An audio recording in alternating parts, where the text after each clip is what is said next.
Good evening, everybody. Pool fans from all over the world. Welcome to the Predator Eurotour Estonian Open, live from Tallinn. Here in the booth is me, Pascal de Smit, and joining me is my good friend and co-commentator Graham Hickman. Graham, how you doing? Yeah, hey Pascal, thanks. Hi everybody. Yeah, looking forward to this match. Should be an interesting one. Obviously, Fortunski is quite well known, but Adrian Weiss, maybe a little bit less known, definitely to me, Pascal. I haven't seen many of his games, that's for sure, but I do know Fortunski very well. Multiple Eurotour winner, multiple medal winner, and an absolute monster on the table.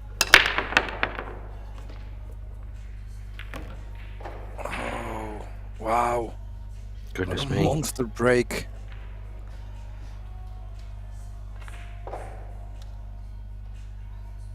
That's incredible. Yeah, made a monster break, but also scratched. Horrible start for Mieszko there. But dream start for Adrian.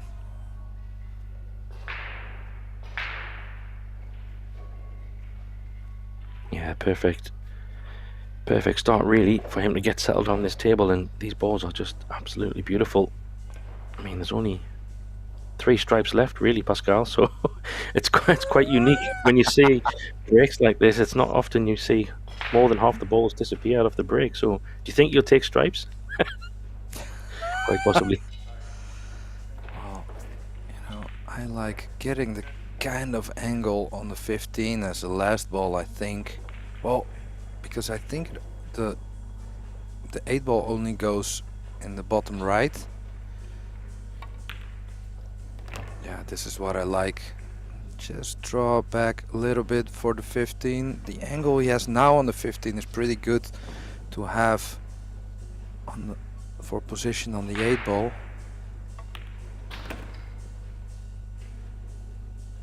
That way go into the long rail and have some margin for error with your speed. Just have to take the correct line. Takes a breather. Yeah, but it's perfect angle really. I mean, there's quick racks, Pascal, in 8 ball, and then there's quick racks, and then there's this one. I think we've just obviously been through the European Championships, watching the full 8 ball discipline. They commentated on quite a lot of 8 ball matches, and I have to say that is probably the best break I've seen out of all the tournaments. Literally potting 5 balls, 4 balls, incredible.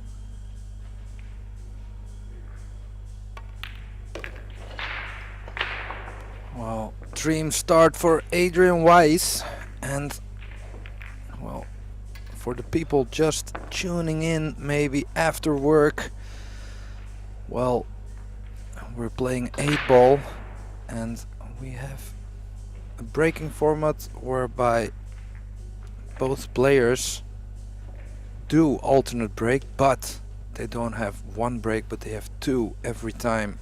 So win or lose the rack, Mieszko is gonna break again, and after that Adrian will have 2. So players are fighting to hold their serve, as they say, and Adrian already got one over Mieszko. Yeah, I kind of like the break format. It's something they did in the last year or two as well. It's different, Pascal, for sure. What's your thoughts on the 2 breaks before you switched players? I kind of think it's super interesting. What's your take on it? Until now I kind of really like it, because normally with just a normal alternate break, it kind of kills momentum a little bit sometimes, which can be, well, can get a little bit boring at times. So I definitely like Predator, trying new more stuff, and with the 2 breaks you can get a little bit of momentum going, so a little bit of a comeback maybe. I think at least very interesting to see how all the players will adjust to it.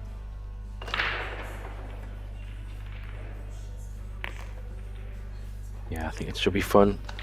I do like the 2 breaks. Gives you a little bit of a second chance, but also if you can win some racks on your opponent's break, it does also mean that if you're breaking well, you can open up quite a big lead pretty quickly. And obviously, as you can see, Fortunski here, very good at breaking the 8 balls, the 8-ball balls. Curious to see how Adrian breaks here, but pretty much dot to dot. It's just about personal choice.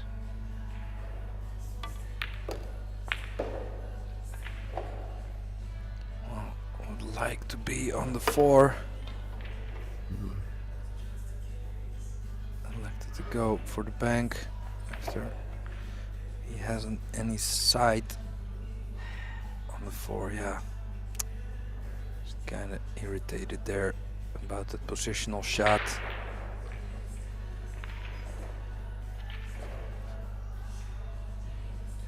Good sign, he stood up there for a moment.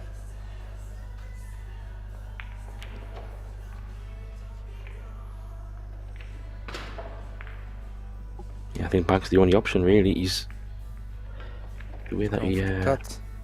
Oh wow. Yeah, very slow then. Oh, that's a good shot, Pascal. Wow. It's probably as good as he could have got, really.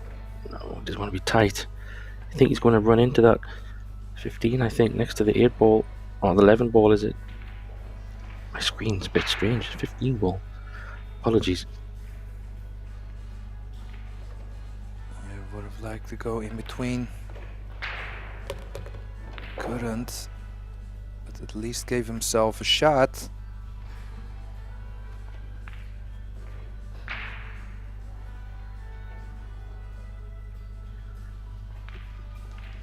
That's a little bit messy how he got here, but he's missed the black as well. I was just going to say, Pascal, given how he landed on that solid in the side, it would have been quite a nice rack to pick off, considering a few little mistakes there, but he's going to be in a bit of trouble now because wide open table for Adrian. Can't really see him making a mistake here. The balls are absolutely fine.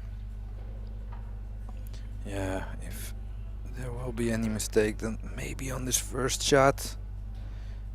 But yeah, it looks good.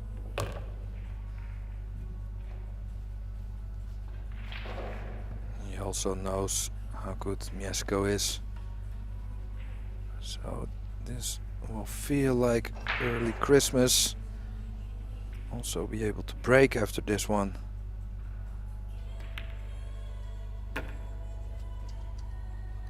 Yeah, the nice angle there just to go straight after this 11 ball, because that was causing a little bit of a problem.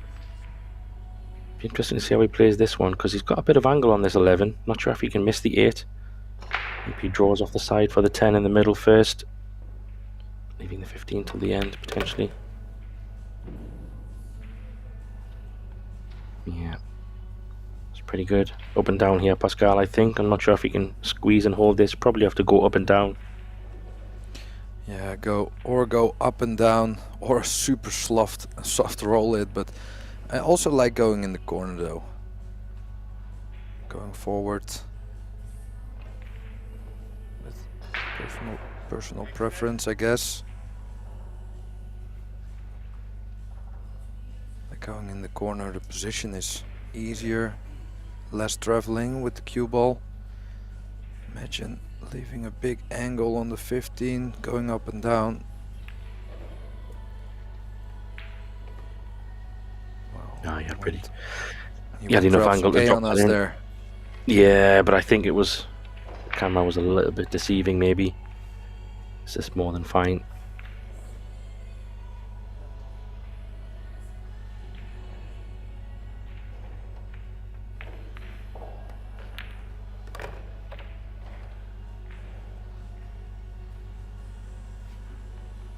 Wow, he looks kind of bothered, but of course with the rest it's not nice, but I think he's feeling the pressure. He knows it's a big steal. Yeah, well, it's going to be the perfect start. Stealing 2 racks from 2 monster Fortunski breaks is just what you need, and we're going to get a good look at Adrian's next 2 breaks. And boy, like I said before, if you can steal racks from your opponent, and then you can do something pretty good on your break. He could be 4-0 up potentially if he gets a couple of balls on his break. So this is where the 2 breaks in a row can really make a big difference. Yeah, kind of like it more than the regular alternate break, I think. Just gives you a little bit more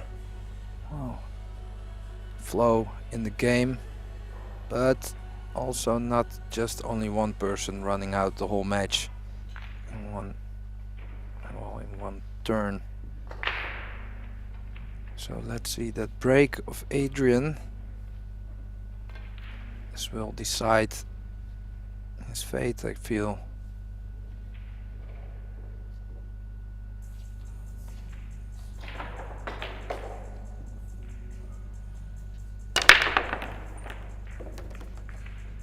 Well, if anything, Graham.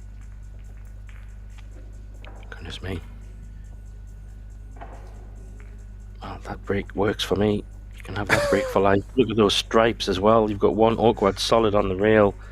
A little bit iffy where it's placed, but these stripes are dressed up really nice. Well, both are pretty good. Yeah, what a break. Imagine also going solids, going like 1, 2, 7 maybe, getting straight on the 2, 7, 3, 4. Yeah, looks pretty good. 4 is also available in the right bottom. So really what he likes. Both are really good. Yeah, there's a lot of connecting balls, isn't there? Straight away he's choosing to go down table, so that tells me he's more in favour of leaving the balls maybe a little bit up table for towards the end. Yeah, he might even get rid of these balls down the bottom now. Maybe leave the orange 13 and the 15 in the side for the 8-ball Pascal, or, well, he's got plenty of options, that's for sure. Yeah, sometimes that can also be a little bit tough with 8-ball. We've seen it in the European Championships. When the table is that easy, sometimes you overthink stuff, or you have so many options, kinda going, well, not all in on one of the routes.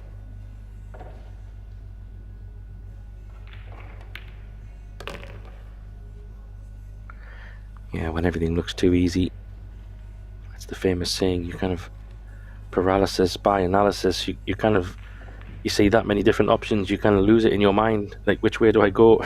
It's like that many different possibilities.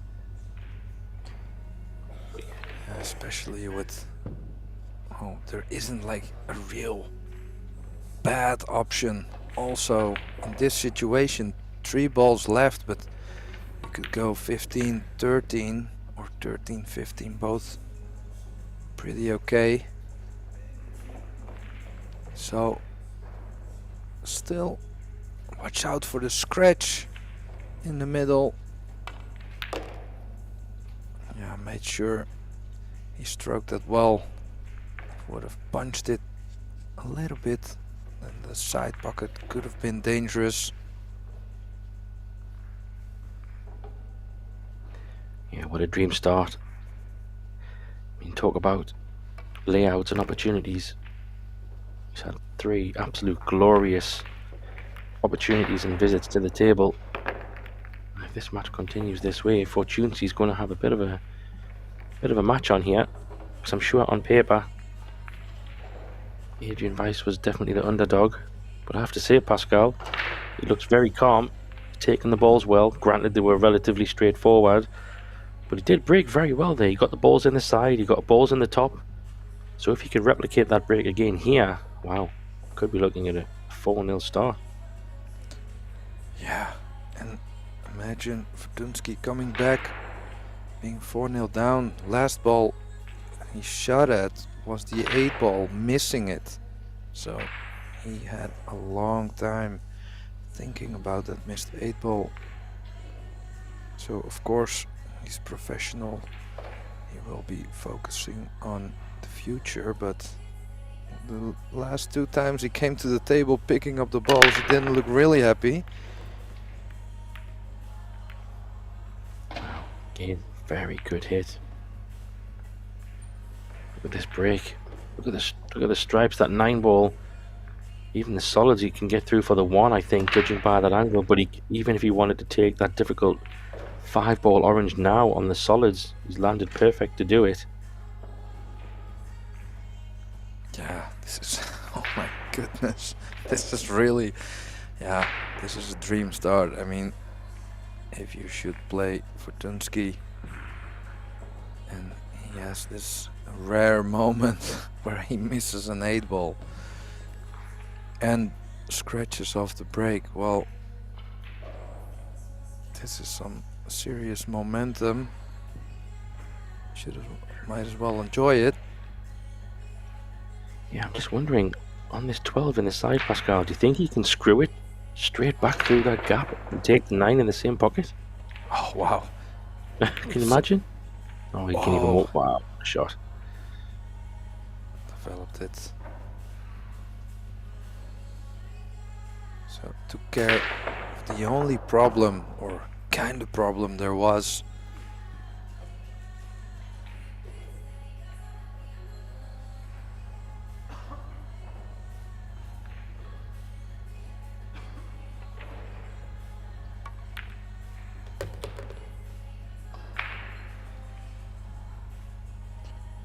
Wow, this is gonna be very, very difficult for Mieszko if Adrian keeps playing like this.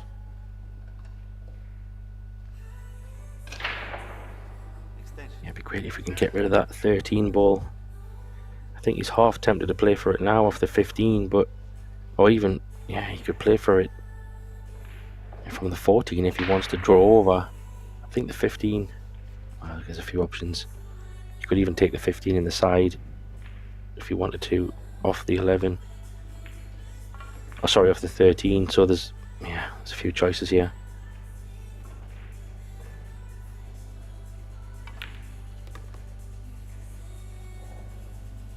Wow, it's those kind of shots where you kind of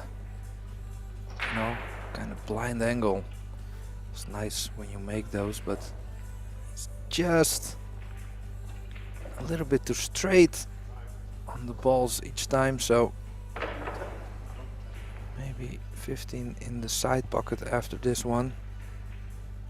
Yeah, I think he tried to get on the 15 or the 9 there in that last shot, so he's going to have to play a little bit of a positional shot from 9 to the 8 ball. However, the 8 ball does go in both bottom left and bottom right, so he can just roll through, and as long as he's not perfectly straight on this 9 with a little bit of angle, he can do something.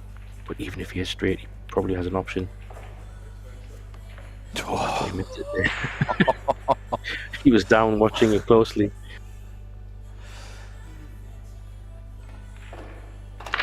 So maybe we can see the overhead here. Is he straight?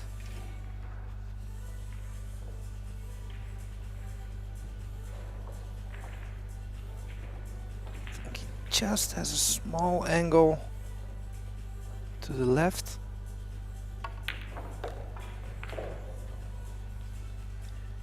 A little bit of awkward queuing here, I think. This puts a bit of pressure on. Puff for the cheeks. Would like to have come another couple of balls. So now he's got to stretch. This becomes quite a big black now. Yes, he's 3-0 in front, but 4-0 would be just tremendous start to this match for Adrian. Yeah, and I think he feels that. Whoa, cue ball, watch out. Yeah. Fortunski's ready to get on with it. He's a little bit frustrated, I guess, but to be fair, he scratched on the break and he missed an 8 ball, and then you've got to give full credit to Adrian for his 2 breaks and runs. I mean, what more could you ask? Punished and then win your own breaks. Awesome start. Yeah. Dream start. He's playing the role of the underdog really well. Hold on to your hats. This ball's going to get a big hit.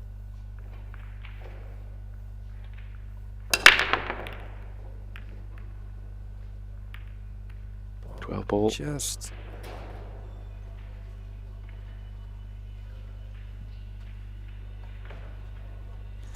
yeah, almost scratched there with the cue ball. So what a difference in layout there, Graham. Yeah, 100%.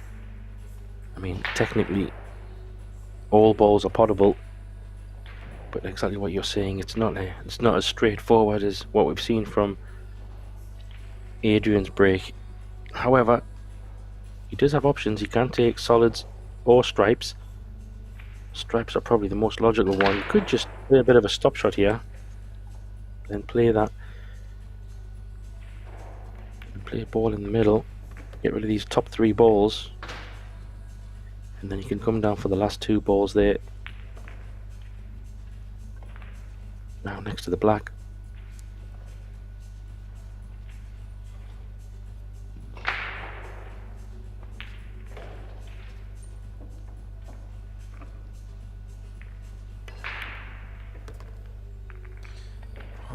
Well, this is not an easy first rack on the board. Don't forget, even the top players can feel the nerves, and that first rack can be bothersome sometimes. Yeah, I don't know if he can. Looks like he's going to run into this 4 ball, Pascal. If he is, it depends how much he's going to run into it. Could he run in? Could the 4 ball push that stripe past the 6 ball to make it potable in the bottom left? Oh, he's leaving it. Doesn't like it. Don't blame him. No, I think there was also a little bit of scratch danger, maybe, in the side pocket, bumping into the 4.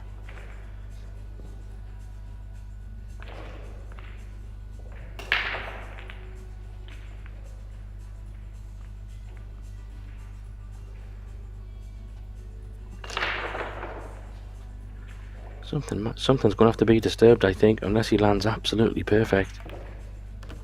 He's taking a chance this time. How's the pace? Oh, it looks a little bit better. I think he might be able to avoid this 4 ball here. Yeah. Looks tight, but I think so. I think so too. This is looking good, but still have to watch out. Don't hit it too hard, because then you're gonna bump the 4. So roll into the 4 now, 8 ball in the middle. Yeah, that's what I think is the right shot. A little bit more pace would have been nicer, but he's okay. He's okay, but this is first rack on the board. Missed an 8 ball earlier, kinda similar, which you would favor him to make it. Wow, great shot. Yeah, it was a good run out, considering where the balls were, and he kind of put all his eggs in one basket on that last, the second to last stripe. He had to land absolutely perfect, and he did just that. Like you said, it was one of those draw shots, Pascal, where you have to hit it so soft just to let the draw kind of bite. He judged it very well.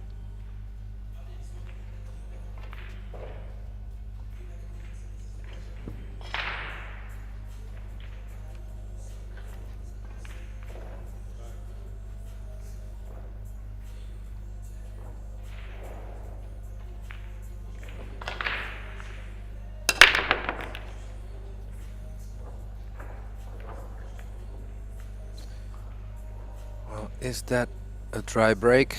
It is. So, and there Adrian comes. He's kind of looking like, oh, okay. I didn't expect to come to the table, but I'll take it. Yeah, but it's an interesting layout because you have 2 stripes kind of blocked by the number or the 1 solid at the top left, and then you have 2 solids blocked by a stripe in the bottom right. So this is an interesting layout, Pascal, because I think they both have problems. Yeah, I think if you want to run out, I kind of feel there's maybe the best chance, and the best doesn't mean a good chance, but the best chance with stripes, maybe leaving at some point the cue ball in the middle of the table for the 9, opening up the 2 balls in the top right. Yeah, he could also play the 11 ball off the 1 ball, should he choose to try that and open the pocket that way. The look with 11 balls not in a bad place. Could play a combo and go straight for that now. Play the 11 combo on the 1. Sorry, the carom, and open the pocket. Oh, and where that 10 balls came now, that's perfect. You can play it off the 1. It's kind of a stop shot ish, and still have that stripe in the side. Yeah, Gotta go for it. watch out. It's just far enough to where you can also hit the point and just don't make the ball. So you have to miss it like pretty much, like or into the long rail or directly into the 1 ball. Well, Interesting. he's going for the 10. Not sure. Oh, Foul. wait a minute. What happened? Time Was it foul, time maybe. foul? Yeah, possibly. That's a bit of a careless one. The referee would have gave him a 10-second warning, so unless he just didn't hear it. Must have been. Wow, what a moment. What a moment, yeah. Just gonna check that. Did he maybe, touch?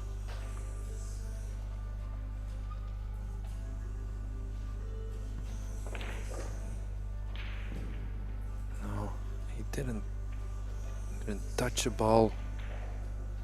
So, must have been a time foul. So this could be a big momentum changer, Graham. Yeah, I mean, Fortunski was really up against it, and even though the stripes were a little bit complicated, I still felt that Adrian had some choices, but that foul definitely gives Fortunski a bit of an opening to at least get his break and point from his serve, if you like, back, which is really important. Of course, we have Adrian breaking twice in the next one. But interesting. Careless on the shot clock, really. He knew it was there, and the ref would have warned him 10 seconds. So interesting. Wanted to make the 5 first, but because of the hampered queuing, still considering taking the 3 first. I think this is the best choice.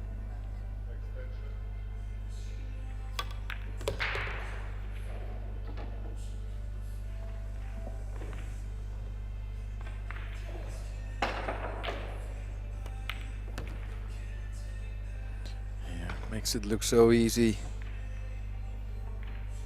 One of those talented left-handed players.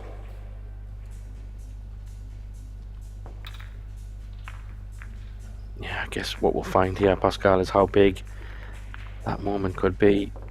Obviously, Adrian's breaking exceptionally well. So long as he can win one of his 2 breaks from now, he's going to still keep a lead. But this break is quite critical. I mean, if he can break and run both again, what a moment. That would be great. Get 6-2 lead. That's what he's hoping for. Yeah. How much is this gonna be in his head? The time foul.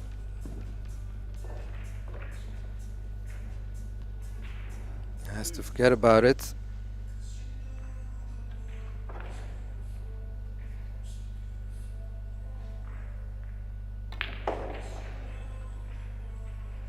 Here we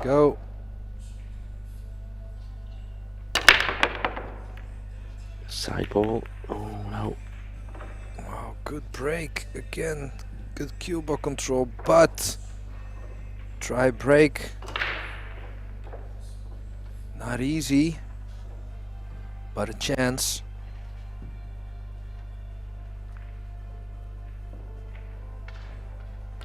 Yeah, what a moment this is though, because that foul could just be what Fortunski needed.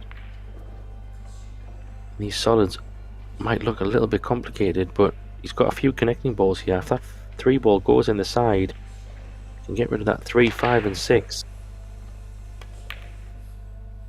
Yeah. Oh, wow.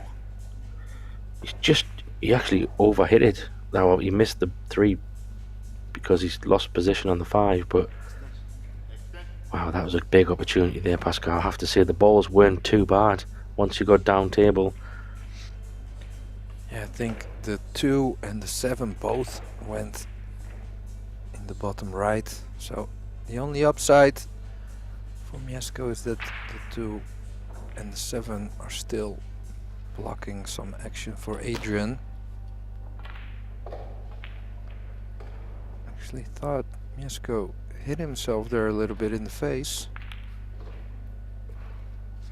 Can be really tough. Oh wow! Graham, can you believe it? It's locked on the ball? Oh my gosh. Well, he's not totally locked, but locked enough to not make any. Has to go for the 11 now. It's incredible.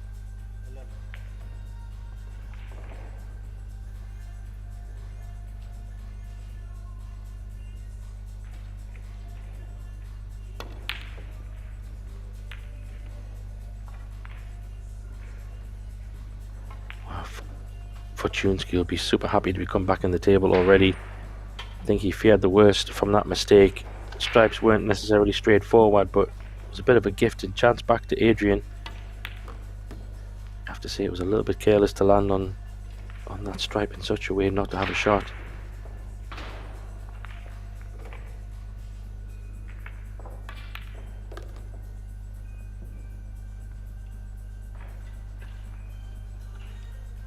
Yeah, it was a good shot. It was easy to underhit.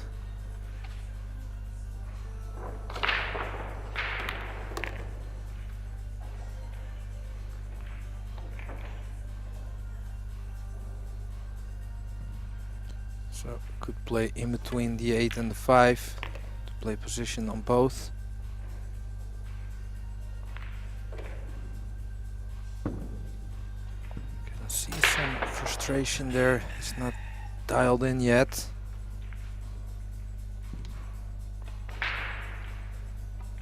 Yeah, I'm just wondering.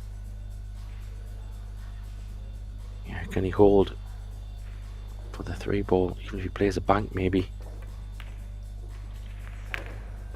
Yeah, he might have to play the bank. It's not a bad bank though, Pascal. You could even cut it in from this angle, I think. Looks like it. Thin, but okay. 8 in the same pocket. It's going bank, He's okay. going for the bank. No, he's going for the cut. Like you said. Well, it's not easy. Yeah. Going to the bank again. Oh, how about that? Yeah, I think that was a bit more of the safer option. The thin one was not only thin, and you had just missed a ball not long ago in that pocket. I felt the cue ball control was a bit more preferred over the bank. A little bit more of a more higher difficult shot I felt, but very makeable.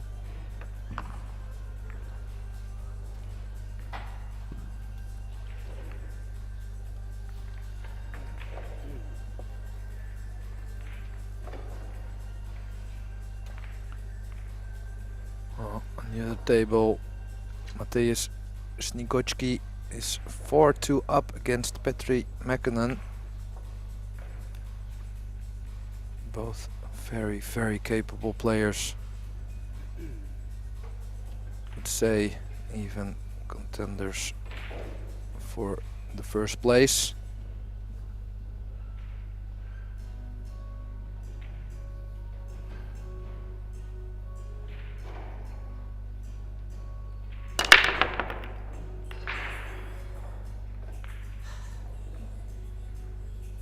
Well, Graham, momentum shifted.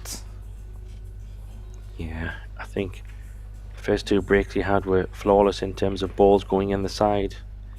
And the last two breaks, they just haven't gone in the same angle. So, yeah, two big breaks, but a little bit messy table. I do think, yeah, you see there, all the solids do go, but this is a little bit of a puzzle.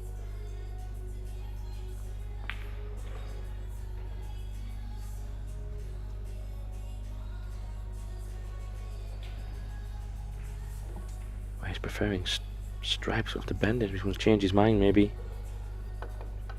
Yeah. Of course, kind of thought, why didn't he shoot a 7 ball? But yeah, as a left-hander, it was way harder.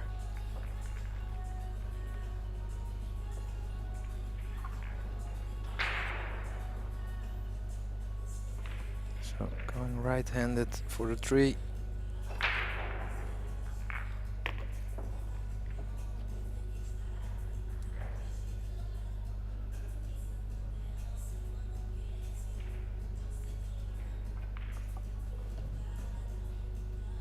He's going to have to choose the ball. Probably he's going to have to leave a thin angle on that 5 ball down the rail. Probably to come across for the 6 ball, maybe Pascal. That could be his option. But he was going to have, if he lands, same thing. Yeah, if he lands straight on the 6 ball, that'll be nice because then he can draw back for the 8, probably in the side. But if he lands a bit off angle on that 6, he will be going into those stripes. So it'll be interesting to see how he lands on this 5 ball.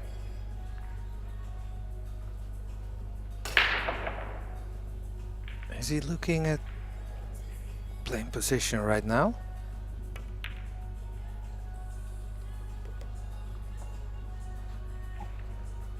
Maybe. Well, fair play. Bit of a draw shot here. All the way from the right long rail. Back across under those 2 stripes in the centre of the table, Pascal, I think.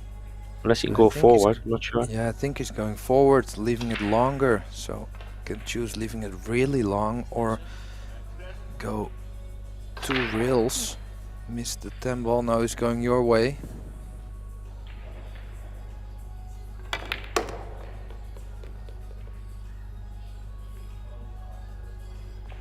Oh, he's got a result. He has. That's not what he played. But boy, has it landed perfect.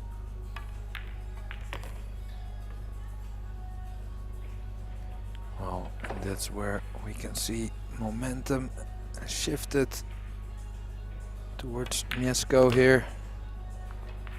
Well deserved, also making some real good effort.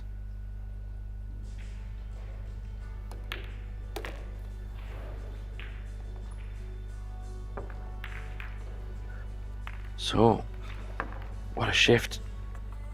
All of a sudden, Adrian was feeling $1 million at 4-4-4-0 with another chance, and then in a blink of an eye, 1 foul, 2 dry breaks, and we're back to 4-4, Pascal.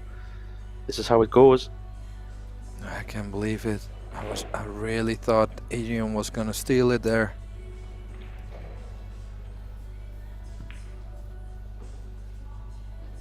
So the time foul, I still feel that was where it shifted though. Yeah, a bit of a careless one, especially when the referee is there calling a 10-second warning. But Fortunski with another monster break, he's going to go for here. Watch the 2 balls in the side. Straight in. Wow.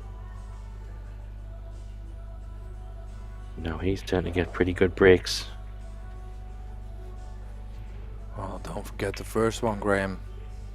Yeah. Where there were only 3 stripes left. I mean, yeah. When he gets that going, leaving the cue ball on the table.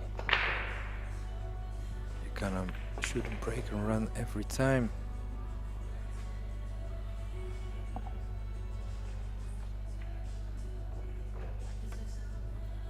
He's still got a bit of work to do here.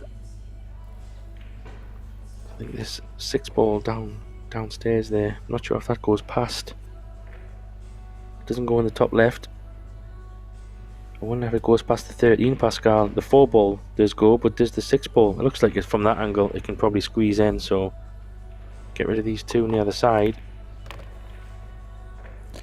Maybe the yeah. Otherwise, he could maybe go into the 6 ball from the 4.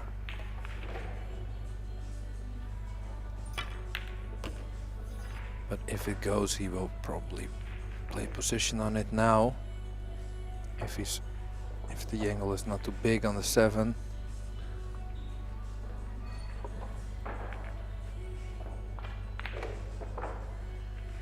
I'm not sure. Can he hold there? Can he hold for the 6? Yeah, I don't think he can.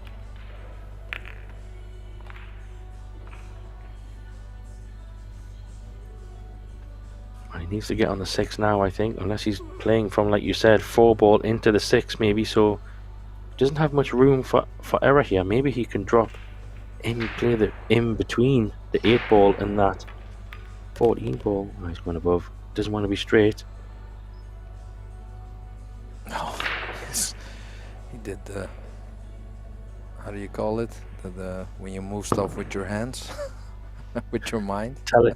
Telekinesis. I think. Telekinesis, but, yeah, he did telekinesis there on the cue ball. I At think least he was trying. Yeah, but I think the way he was playing the 5 and the way that the line of the cue ball, it was so hard to land with an angle on that 4 he had, because he didn't want to snooker himself behind the 8. So I felt naturally he was always going to overhit it in his mind.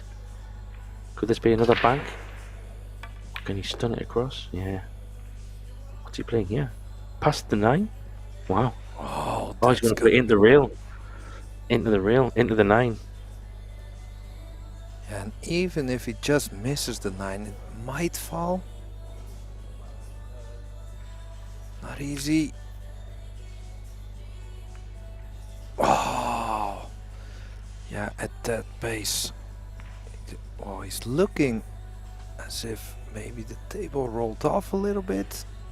Or is he just mad to himself? Not sure. Either way, always dangerous when you play the ball that soft.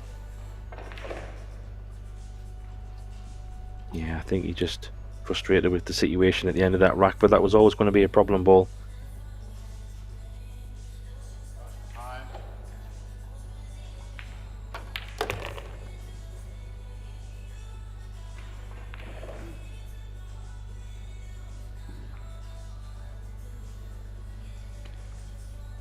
So I have to be careful here to not gently kiss the 6 when you make the 15.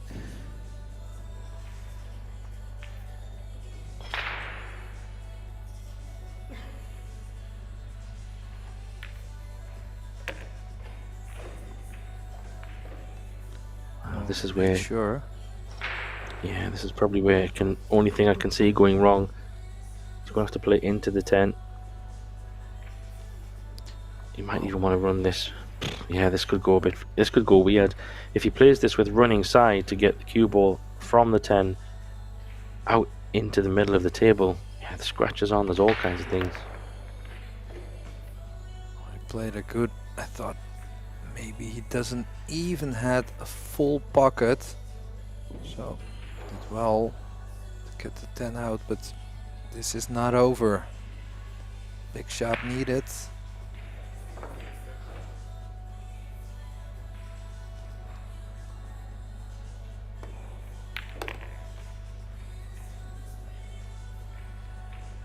Yeah, he's okay.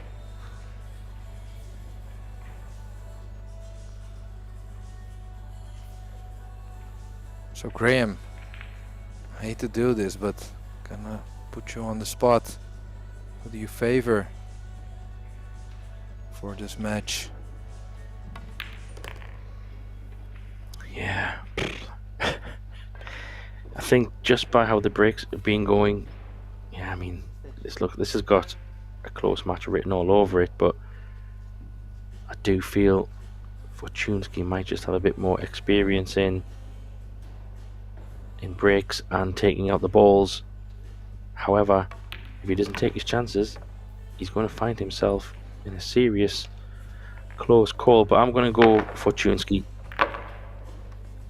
just because I have to pick one. Well, if I do have to choose, which is not the case,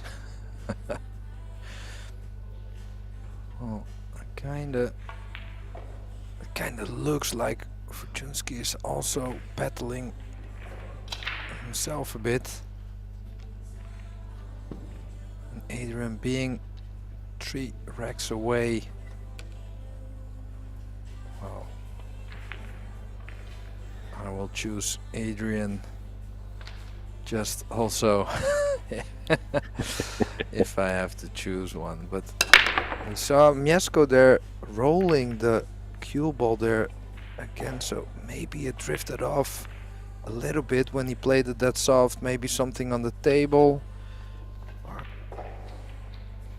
maybe just, you know, not one table in the world is 100% straight, so it can always happen when you play that soft on, you know, all the way over the table.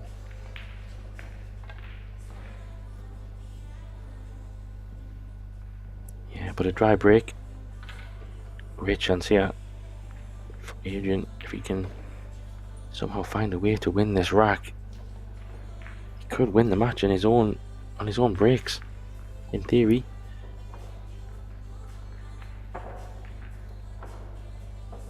Yeah, I like going stripes here.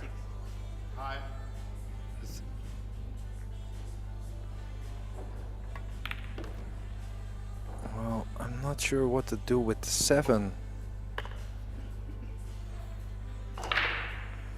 Where I think the 13 is going in the right bottom, so that's where I would have liked stripes.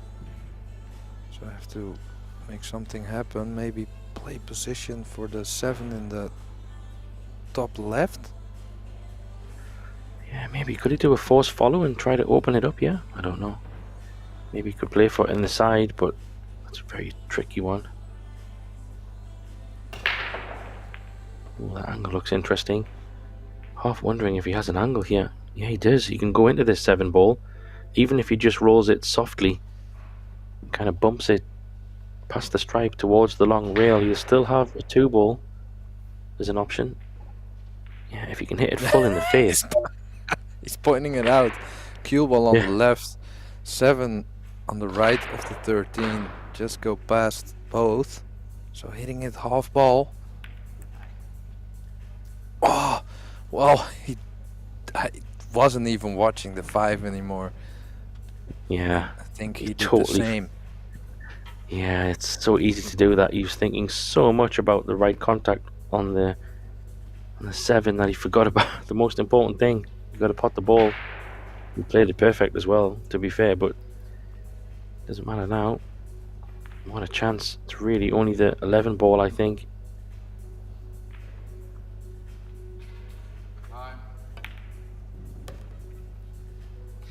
Yeah, sorry, the 15. Does it go past the 4, Pascal? I think it does. Maybe. Very tight.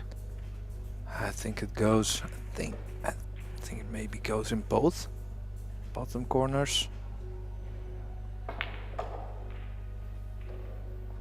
So would have liked an angle here to go to the 13. So plan B.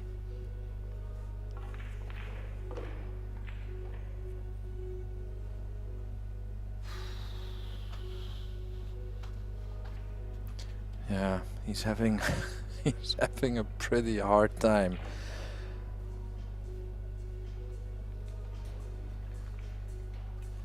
Yeah, a little bit of work, folks. yeah. Yeah, if it does go past the 4, If it goes past the 4, then that makes this a lot easier. If it doesn't, he's eyeing it up, so it must squeeze past.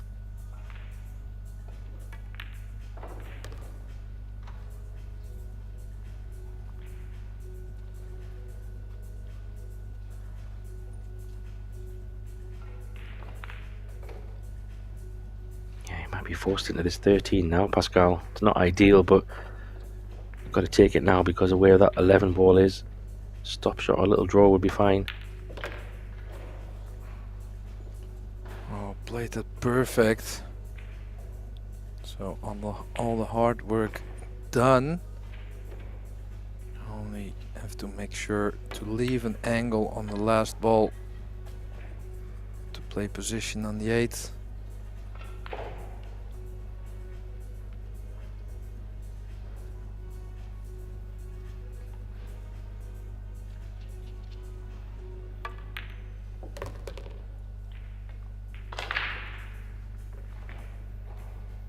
Yeah, that was perfect.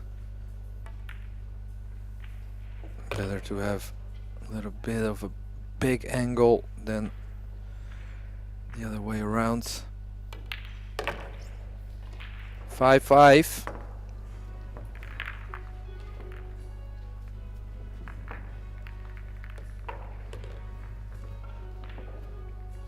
Yeah, it looks like on the other table, Pascal Sigocci there looking to make it 5-5 as well. So both tables locked in at 5-5.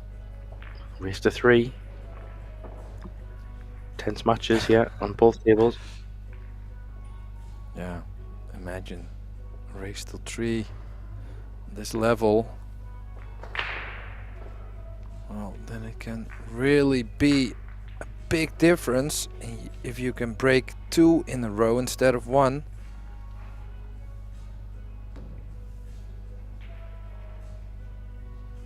So how's the pressure with this Adrian Weiss?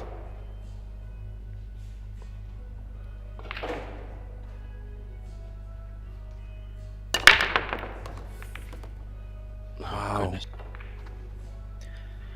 It's not what you need to do. This is probably the first time Fortunski's had a pretty good open rack without too many issues. First glance. Yeah, solids probably, if you can get that 3 ball out the way first. Yeah, that 14 is very awkward.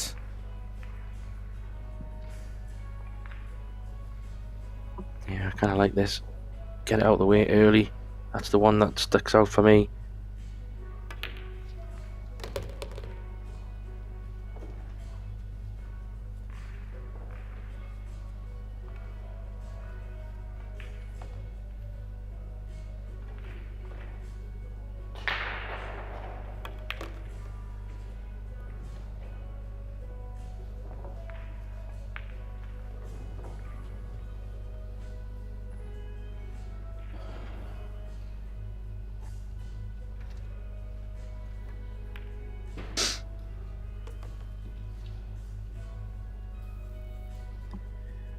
It's a great chance now. He's done the hard work. At least in my opinion, I think it's now just picking your balls. Probably playing the 2 next. Nicely done. Very good. Might choose to go off 1 rail here, Pascal, just because of the angle. Unless he can just stun it a little bit. Yeah, he can. So 8 ball in the same pocket as the 2. Goes in the lead for the first time. Big moment.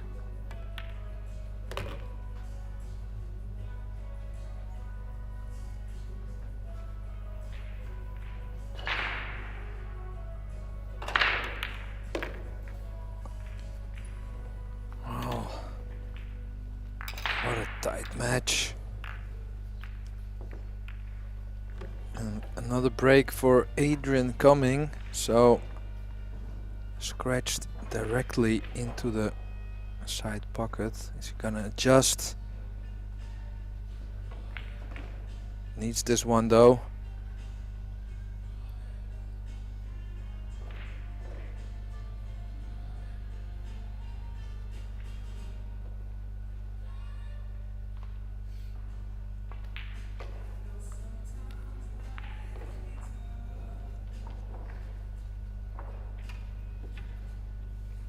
This is a big rack now, because if he does lose this rack, Fortunski has 2 breaks to win the match.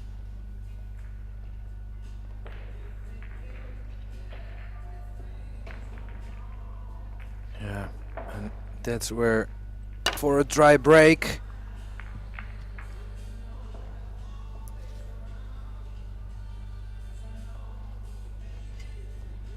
yeah, I don't know how much angle he has. That 2-ball looks a bit messy as well. Might have to take stripes in the middle here.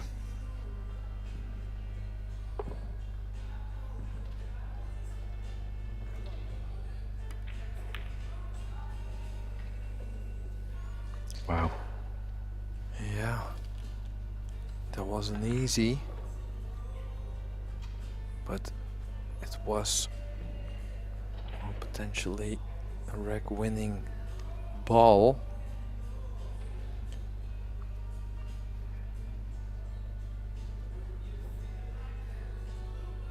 So Adrian can just, you know, continue with the same clearance.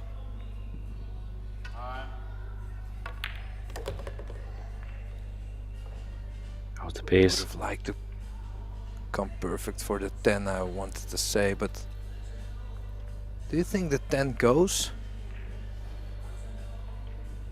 Well, I'm guessing so, unless he played to leave an angle on stripe in the side, maybe. From this angle, on this view, it looks like it goes from that table view. But from the other one, I agree, it looked a little bit questionable. He's tried again. Hasn't landed there. So 3rd time lucky from the 12. This is a little bit thinner. I would expect him to at least come across the table here. Yeah, if it doesn't go, clipping it from this side is very nice. 10 ball is gonna stay there. Well, it obviously goes. But, oh my. Yeah. So, he thinks, how hard can it be to play a position on 1 ball? I'm trying 3 balls already. He's got another chance. And this one in the Yeah, side. going 11 in the side. Yeah, well, he could do with a little bit of right hand side spin and just bring it past under the 1. That's his only chance, really, from my view, unless he plays something else. Drop this in, right hand spin, come below the 1.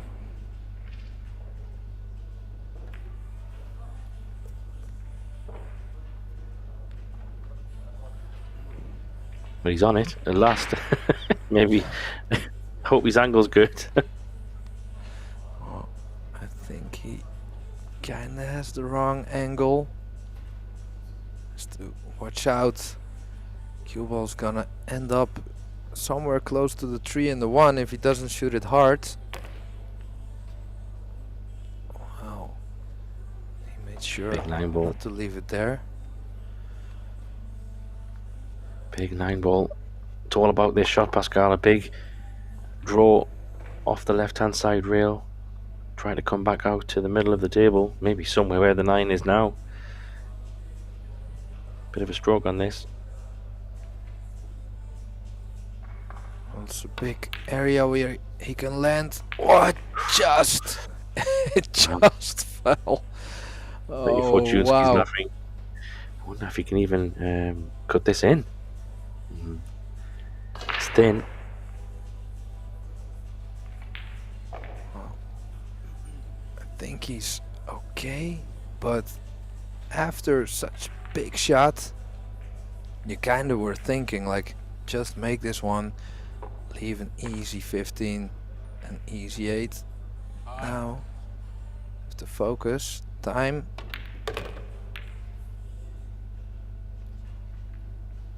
That might be okay, you know. He might have a half chance at this 8 ball. Very thin, but Oh goodness my me, that's thin. goodness. I don't know, Graham. I don't know. He's hooked. Yeah, he's hooked from this angle. Yeah, don't have a lot of time. Did he call the side? I think so, right? Well, was that legal? No, it wasn't. No. Fair It was play. a close call, but he didn't even. The ref didn't say anything, and maybe it was just a. Yeah. Either way, the ball was finishing pretty okay for Fortunski there, I think, given the options on the table. Big moment.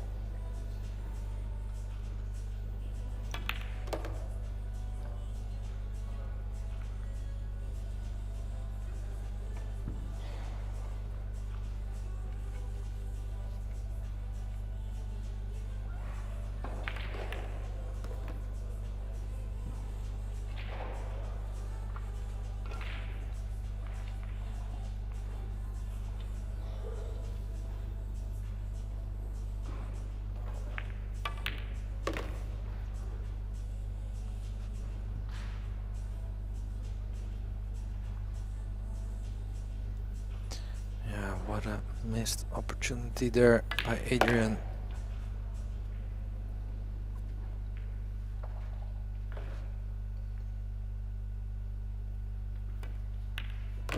Yeah, and it looks like Fortunski's going to have 2 breaks to win this match, Pascal. I wouldn't be surprised if his next break is an absolute monster. You could just see the way this match was going. Started off so well for Adrian. Tables turned. Fortunski hasn't been at his best, but he's stuck in there and picked up the pieces. Has to say, Adrian has had chances. Maybe just hasn't capitalised on all of them.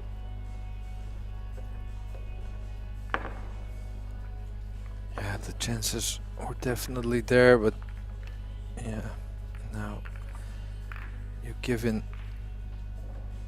this monster of player to rack start, head start, and also, like you said, Graham, 2 breaks to seal the deal.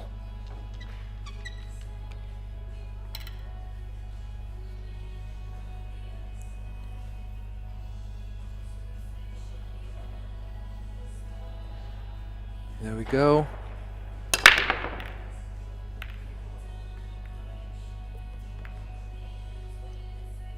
Where's the stripes going to finish? Oh, it goes past as well. So stripes. It's probably going to be. Made a ball, yeah. Yeah, Adrian's a little bit excited there, but he needs to go and sit back down, I guess. Fortunski's laughing. He's like, no, I made a ball. It's so funny when that happens, but also a little bit embarrassing. It's like, oh, did you not make a ball? But yeah, I think stripes, yeah, it's probably 1 or 2 good shots needed down the bottom end of the table where the 8 ball is. Needs a bit of care. Yeah, the problem part for me is the 15.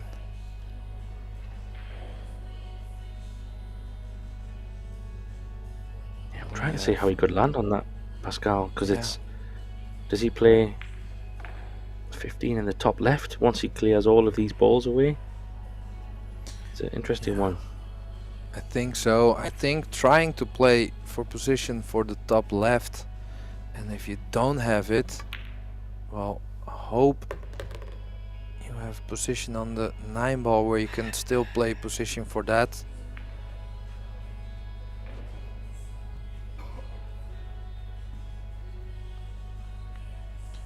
Oh, let me see. What are the other options? Yeah, that's where he wants to be.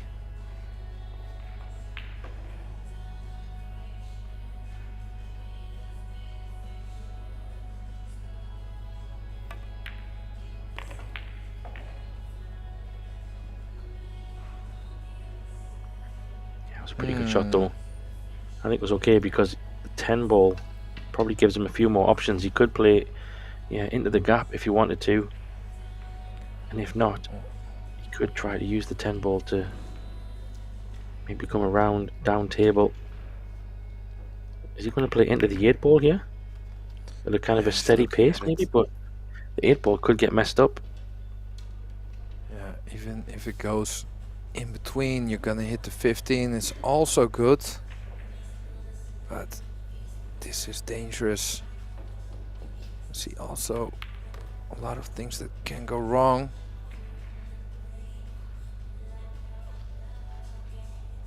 I think he potted that maybe a little bit too thin. Can he pinch this? Pull it back for the 15 in the top left? I don't know if he can. Oh wow. This is a problem. Being checked up.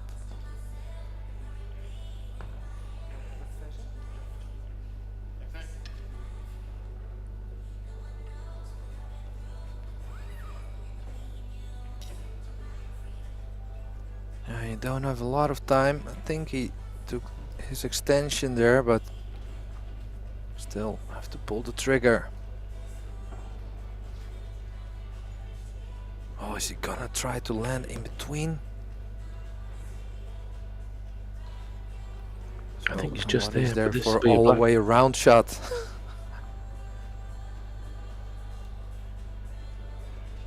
Yeah, I wonder if he can even slow roll this, or he's going to go 3 rails and go in underside of the 1 ball maybe.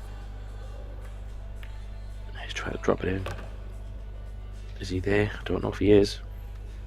Doesn't look like it.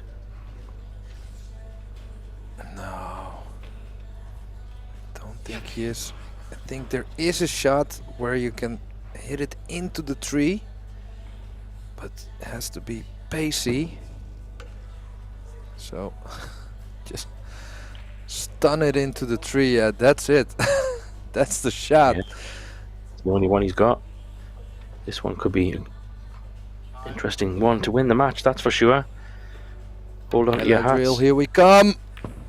Wow! It was a good effort. Ooh, where's that 1 ball finished? He's apologised. Look at the 1. The thing is, it messed up his 4 ball. I don't know. We'll see in a moment from the table view. If that, I don't think that one might go in the top right, but it does make it a little bit more interesting. You might have to play for it now. You not just draw up the rail. Get it out of the way now. Maybe not. I think Adrian is just happy to be back at the table with another chance. So crossing over now, or play for an angle on the tree.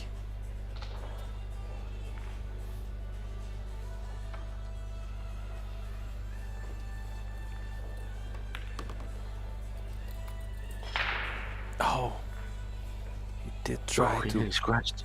open up the balls. Yeah, I'm surprised that maybe that one doesn't go then. If it doesn't go, then Fortunski's had a bit of a roll. And he's now going to have to play a shot on this 3 ball. It's a nice angle to draw across though. Well, maybe also go 2 rails.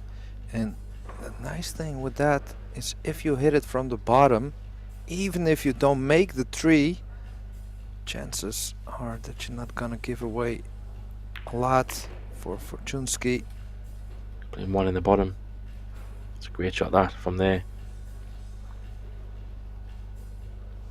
Could also, if he doesn't feel secure, could go for the hook, but I feel like you should always go full attack here, right? Yeah, but he's landed perfect, hasn't he? Just roll through. There's a cue ball. Ooh, another tester. Pressure's building on these last few balls. Yeah, not only for them, also for us, Graham. I mean, we're the ones sweating here.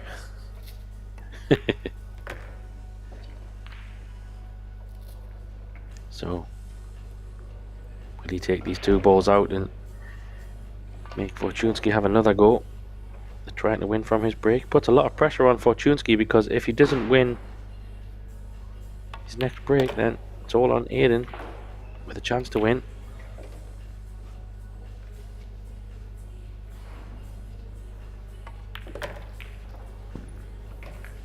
Well, could this go all the way, Graham?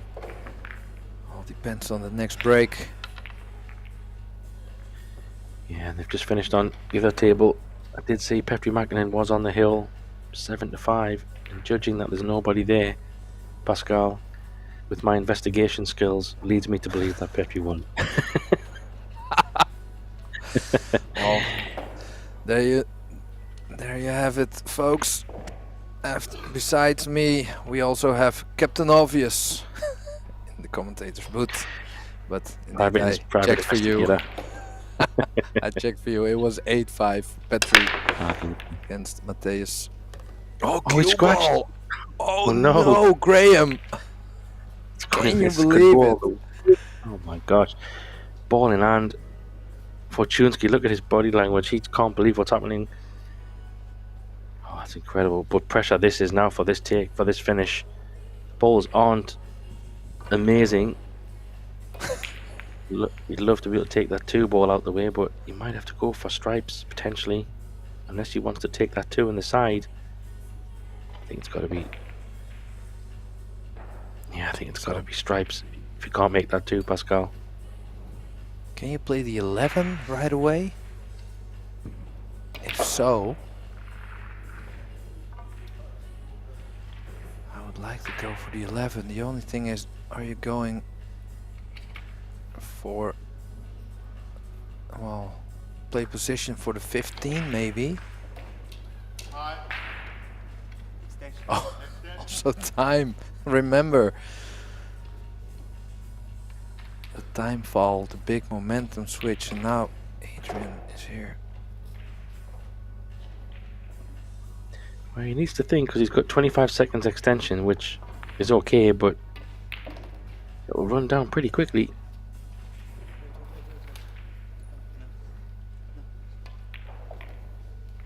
Oh no, this is... Yeah, I can play the 11. They're inside.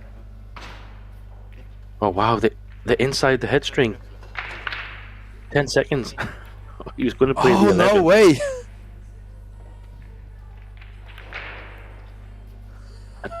I think the 11 was... The 14 was out. They were both inside. No, not the 14. They were both inside.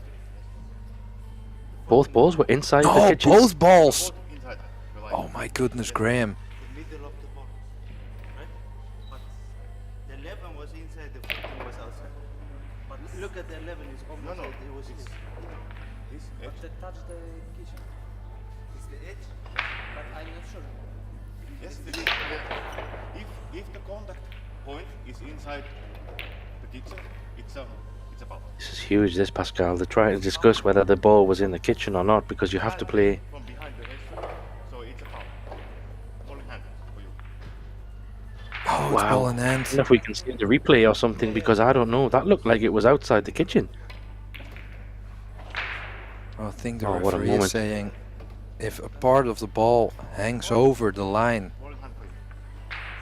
it's in the kitchen. Yes, this is the second shot, so now you can place it anywhere you want. Oh, wow. Adrian's like, what is going on? I don't know what's just happened right now, but... Yeah, the glove maybe... just went off. Yeah, that's unfortunate, but it's also a mistake if he has played it from the ball being inside the kitchen. I can understand what he's saying. He's saying the 11 ball was in, but the other ball wasn't. I think it'll be interesting to see that one back, Pascal. Always curious to know, not to say anybody was right or wrong. It'd be great to have a view. We don't have VAR in pool, unfortunately, but Hawkeye. we have to trust. Yeah, we have to trust the players. But Adrian seems to think it was okay.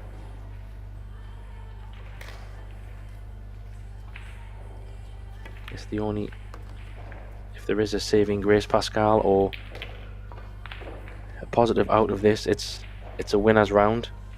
It's not a loser's round, so Adrian does have another chance in the loser's side of the bracket should Fortunski take these balls out, but that's not the nicest way to lose a match, I have to say.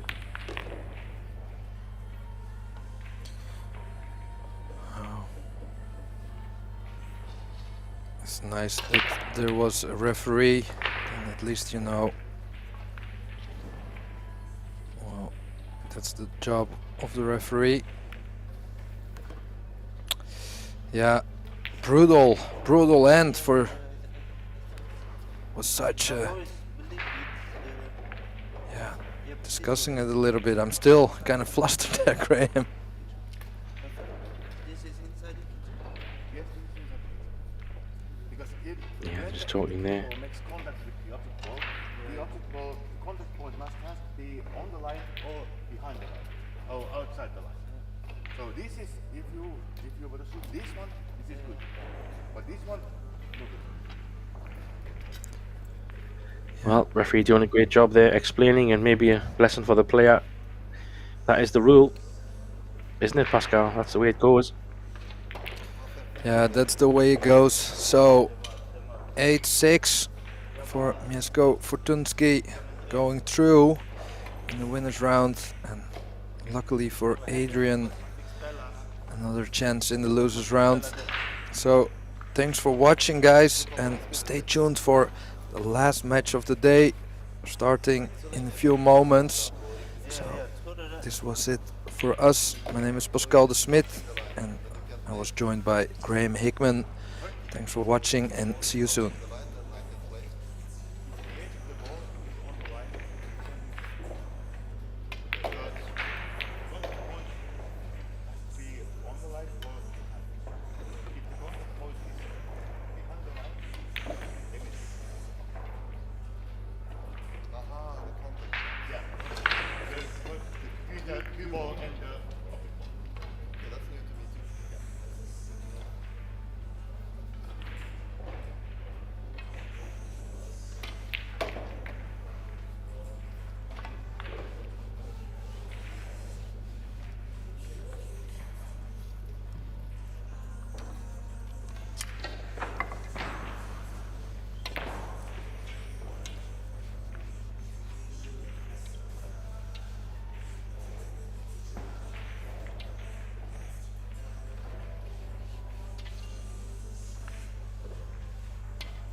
inside this. Yeah, but this is out. It's only in if it's on the line, yeah? I play this shot.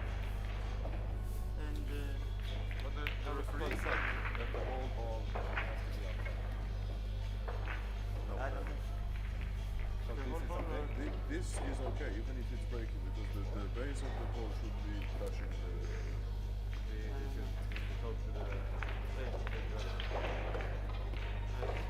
Fresh, but if it was. I don't know. Yeah.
you watch?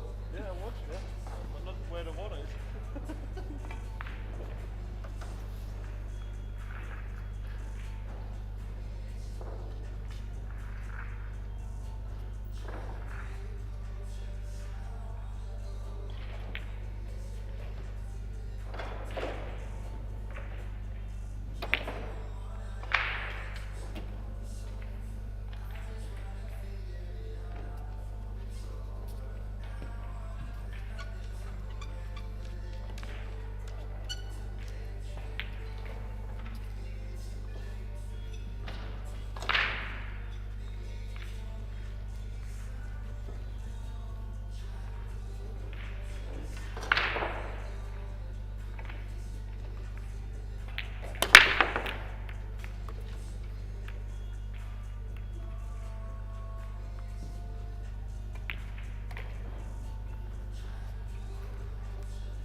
Joshua Feller from Germany. And he's taking on Andrea Klazovic from Serbia. Andrea has been on the tour for a long time. A little bit on and off, but definitely a very solid player. So it will be interesting to see him in action. In the booth for this match, we brought you Graham Hickman and myself, Tim de Ruyter, to go over all the action. Welcome, Graham. What do you think about this match here? Hey everyone, thanks Tim. Yeah, it's going to be fun because I have to say I haven't seen much of Andrea play.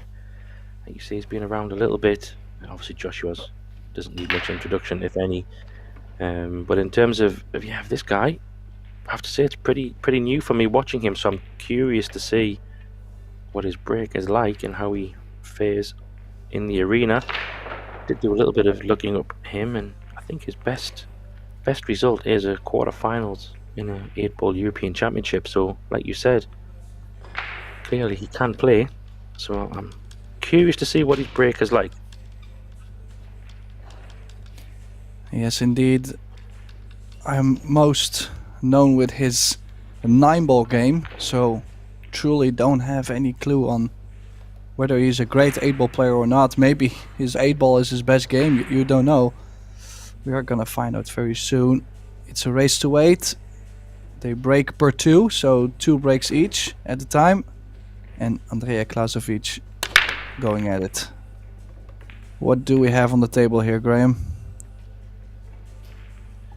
Well, straight away, I mean, he didn't get the balls in the side, but he did get a ball flying straight up in the top corner pocket. And I have to say, the balls have opened very nice, at least in terms of complications. He has a choice of solids or stripes. Probably a bit of personal preference. I kind of like, either. I think spots probably a bit more favourable just because of where the cue ball is now, but yeah, it was a pretty good break though, Tim, nonetheless. Not much in terms of clusters or issues. Not sure what you see. Yeah, for sure no clusters. I also kind of feel like you could go either way. Could go stripes or solids. Now if you look at the 8, would be maybe nice to finish with the 5-ball or the 10. But the 8 is very open too, so... Oh wow. What did he do there? Well, he did something that you need to avoid quite seriously if you want to have a chance at beating this man. I think he just took his eye off the pot. He was stretching a little bit, but it didn't seem tricky, that's for sure. Yeah, it must have been the reach, and also we are using a 35-second shot clock, I believe. 25-second extension, 1 per rack, and it's 60 seconds after the break, so he did have enough time after the break. But another reason for him to cause the miss, which you do not really see often in 9-ball, is to where he wasn't really decisive enough on whether he wanted to go stripes and solids and what the plan exactly was. That could also play. Yeah, I think that's a good call actually. He wasn't sure he was toying with stripes or solids, and I think that's the problem you have with 8-ball, Tim, or the luxury, whichever way you want to look at it. Sometimes when you have a break, and you said it, spots or stripes or solids and stripes are both fine. It does mess with your mind a little bit, but I think what you also said is really important. You have to make a choice and stick with that choice, because if you don't know exactly where you're going, then you're going to do things like what we've just seen maybe.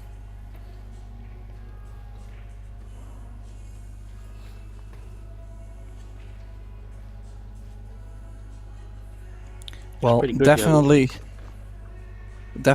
important to, well, obviously win the racks on your own break, but in this case playing, like I said, possibly the best player in the world, one of the best players in the world, I think it's very important to keep the heat on him. And he kind of just gave Joshua an open opportunity to get some rhythm going, get some feeling for the table. So yeah, so far not the best start for Klazovic. No, I think 8-ball is so dangerous for someone like Joshua when you're playing someone like Joshua, because as we know from 9-ball, 10-ball, he's so dangerous. But we have seen through the European Championships, and I know Joshua wasn't there, but in terms of strength and depth of the German players, they seem to be very comfortable with this game indeed. A little bit of out of position there. He's in between, he's going to play it in the top right corner, so should be fine, but a little bit more pressure on this. Just in. But like you were saying about the breaks, Tim, I think the breaks are super critical, and with this format of having 2 breaks per innings, if you like, so Klazovic will have another break, and then after that Joshua will have 2 breaks. And in the match that I just commentated on with Pascal there, Fortunski had a scratch and then missed the 8-ball, and then he didn't see a ball until 4-0. He did go on to win that match, but that just shows how much this format can be critical and brutal at the same time, and winning your breaks.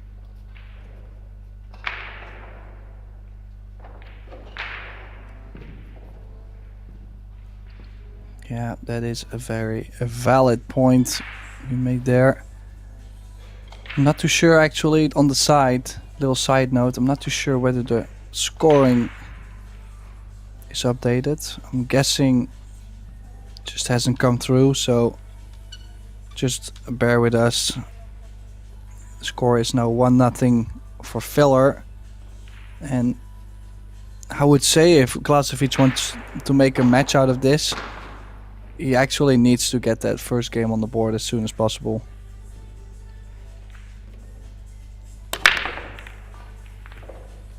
Yeah, fully agree. Oh, he got a lucky ball in the side too, maybe. Yeah, he got a nice little bonus ball in the side there. I thought it was going to be a dry break for a moment, but very quickly you can see that solids are probably going to be the option here. Straight away, Tim, the 8-ball sticks out as a potential issue. Yes, he's got a few little things to maneuver at the top of the table. Does have a 4-ball down there to help him with the 8, but I think solids and the 8-ball focus is where he needs to think about his path. What do you think, Tim? Oh, let's see. Has to go solids, right? I mean, I would never want to mess with the 11-ball. But now if you start going backwards from the 8, then it will be interesting to see how he's gonna play himself on the 8, right? Maybe a 4 bump into one of the stripes for the 8 in the side, potentially. That could be an option. Yeah, I do like that. 7. If you can get straight on the 5 to where you can play 7, 5, 2, 1. If you play the 1 in the side, you're guaranteed to have the angle on the 4 to play that bump.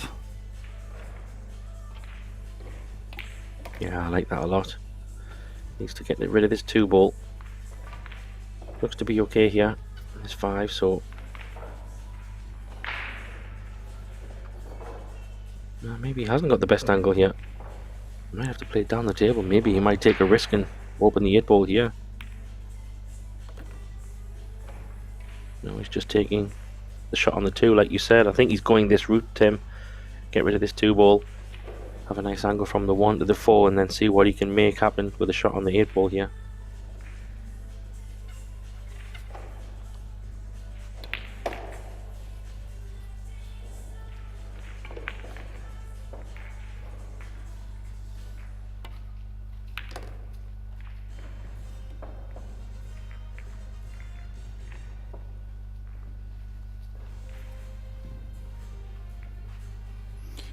Well, does have great shape on the 1. He's looking to play the 8 possibly in the top left corner.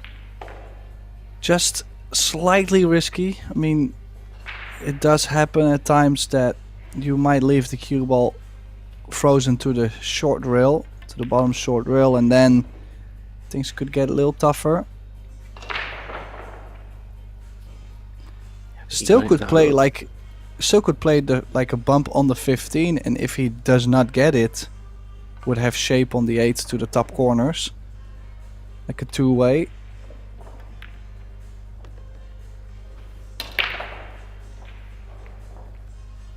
Yeah, a little tap from Joshua on the leg. Played a pretty good shot there. I do think he overhit the position on the 4 ball. I think what you said, Tim, he was playing maybe in his mind taking the 8 in the top, but he was kind of forced a little bit to play the little bump.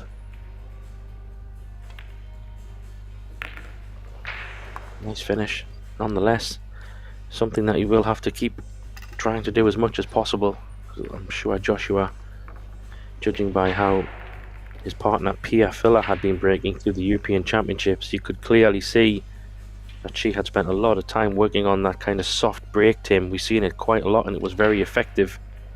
Be interesting to see how Joshua fares on his breaks. I haven't seen him yet on the commentary. Have you had one of his matches already today, Tim? I have not, for a fact, so I'm also curious to see what his plan is on the break. Usually, when he won the World 8-Ball Championship in New Zealand, he did break from like the short rail and head on and quite firm.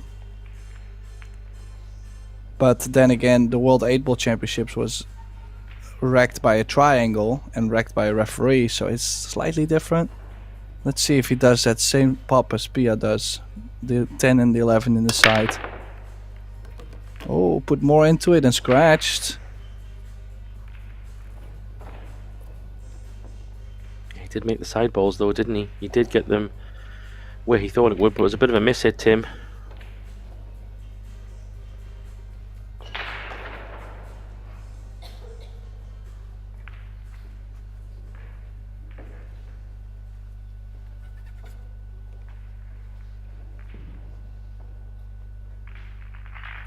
So what do you think on this layout? Definitely need some work on the 836. Yeah, go straight for it now. Open them up. He hasn't really opened them up, has he? Maybe a combo. Not sure if you can even see the 2 ball maybe here. You can just see the edge. So you could play up for this combo now. See if he can get rid of one of those problem balls, if you like. I think that's going to be the key shot in this rack, because there's a couple of connecting balls up table with that one on the side rail. It's quite a nice angle to come across for the 1 ball here. So this combo is probably the key shot for me in this rack, Tim. I'm not sure how you see it. Yeah, I was just thinking maybe you could play the cue ball into the 8, just making sure you're guaranteed on the 7, for example. Then you could possibly land on the 3 ball. Oh, he's missed a combo. Wow. Did jump up a little bit there though, so I have a feeling Andrea might be a little bit nervous at the table, which is understandable. I mean, you know you have to be on your game to beat Joshua Filler, and well, that is actually quite the expectation you're putting on yourself there, which brings a lot of pressure. Yeah, especially when someone like Joshua does go in off the break on a scratch, just puts a little bit extra on, because that doesn't happen that often. So you feel inside that you have to make the most of that chance. Last thing you want to do is give him an opportunity back at the table, but he has, I think, one good positional shot here to try and get on that 9 ball in the bottom left.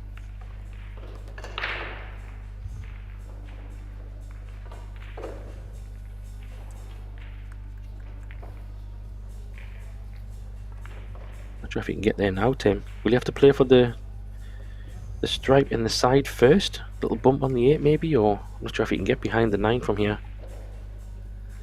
Yeah, I do feel you kind of have to play 15, 12, 9. Oh, you're still able to go. Okay. Just. Well, nice shot there. Now it's not too bad. I wasn't sure if he had enough angle to go over the short rail. Did still spin the cue ball over though, so it was like a sensitive kind of cue ball.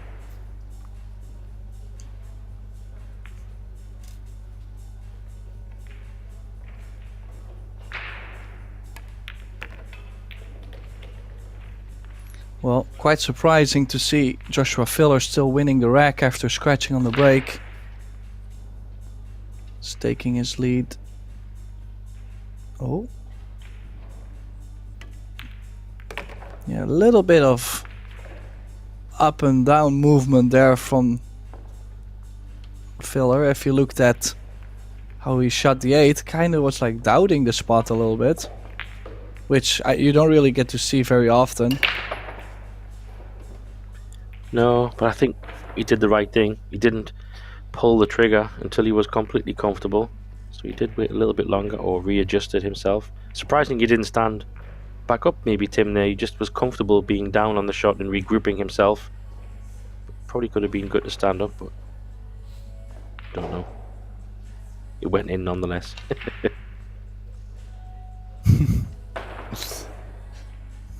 Okay, so now at least we have figured out his break plan.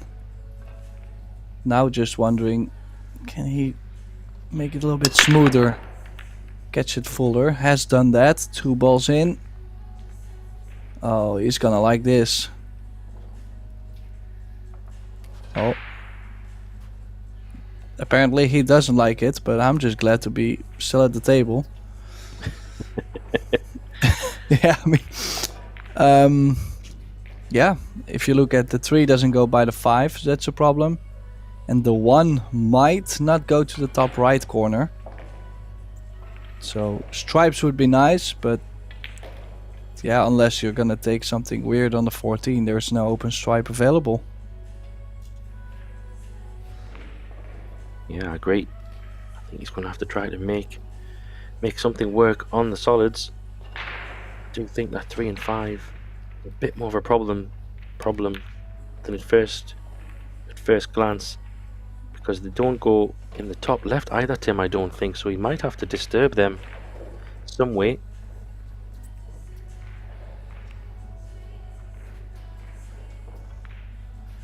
Yeah, as you could see, he did barely get on the 4. Has opened up the 1 ball. Now it's time to go back to the bottom to get rid of the 3-5.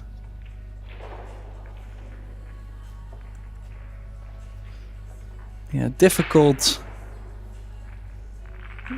layout still. I mean, still needs quite some work, but oh, just ran a little bit far on the 7.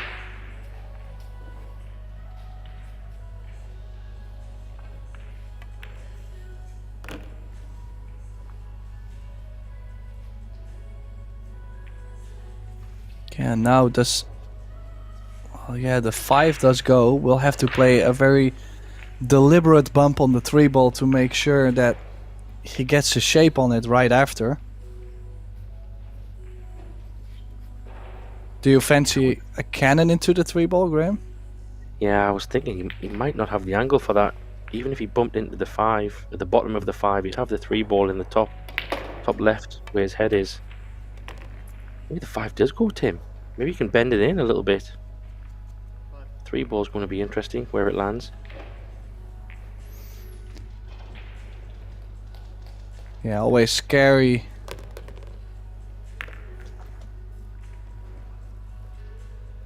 Wow.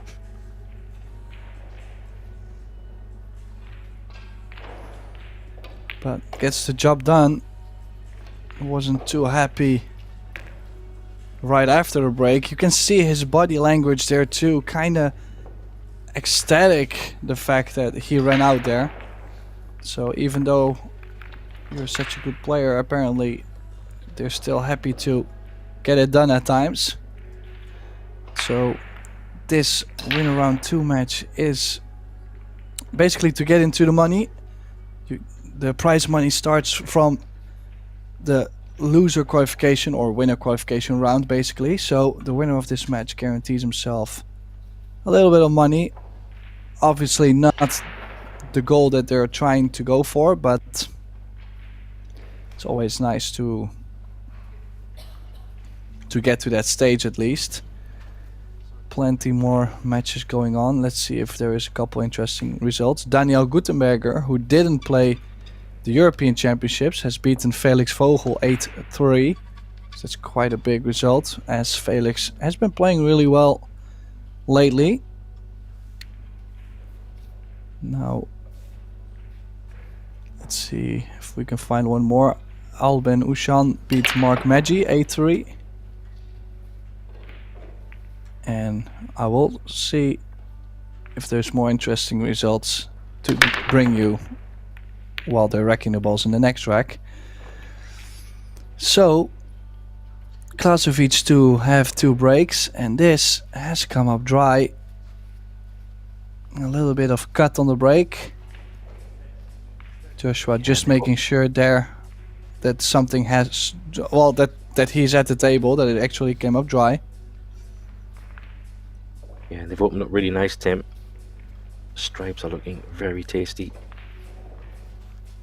They're all very close together, and he can just play a few little stop shots.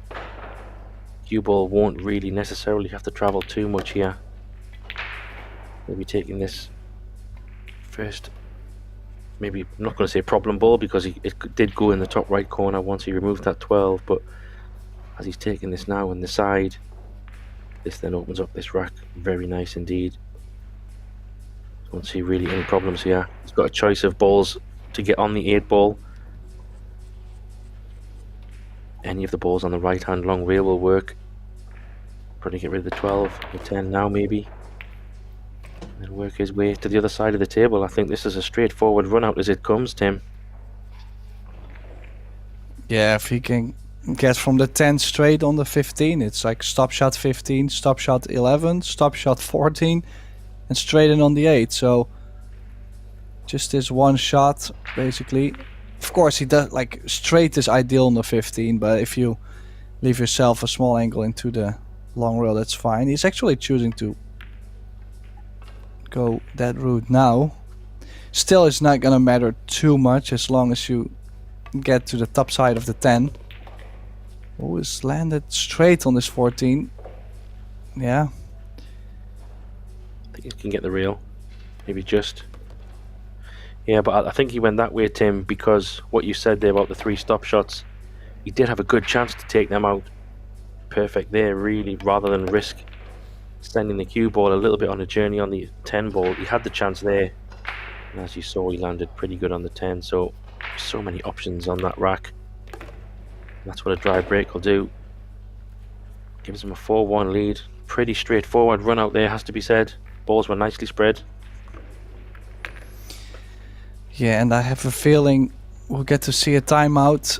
Klazovic actually taking a timeout just right in between the 2 breaks he has. So the only thing I'm worried about is he might slow himself down a bit, but on the other side he might think, I'm struggling, I'm not playing well, I'm not breaking well, so maybe take a break and try again.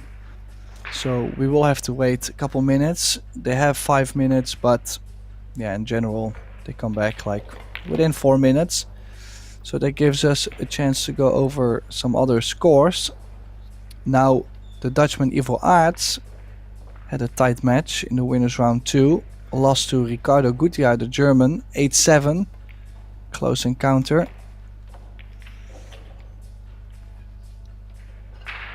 Let's see if we have more top players in action. Alex Montpellier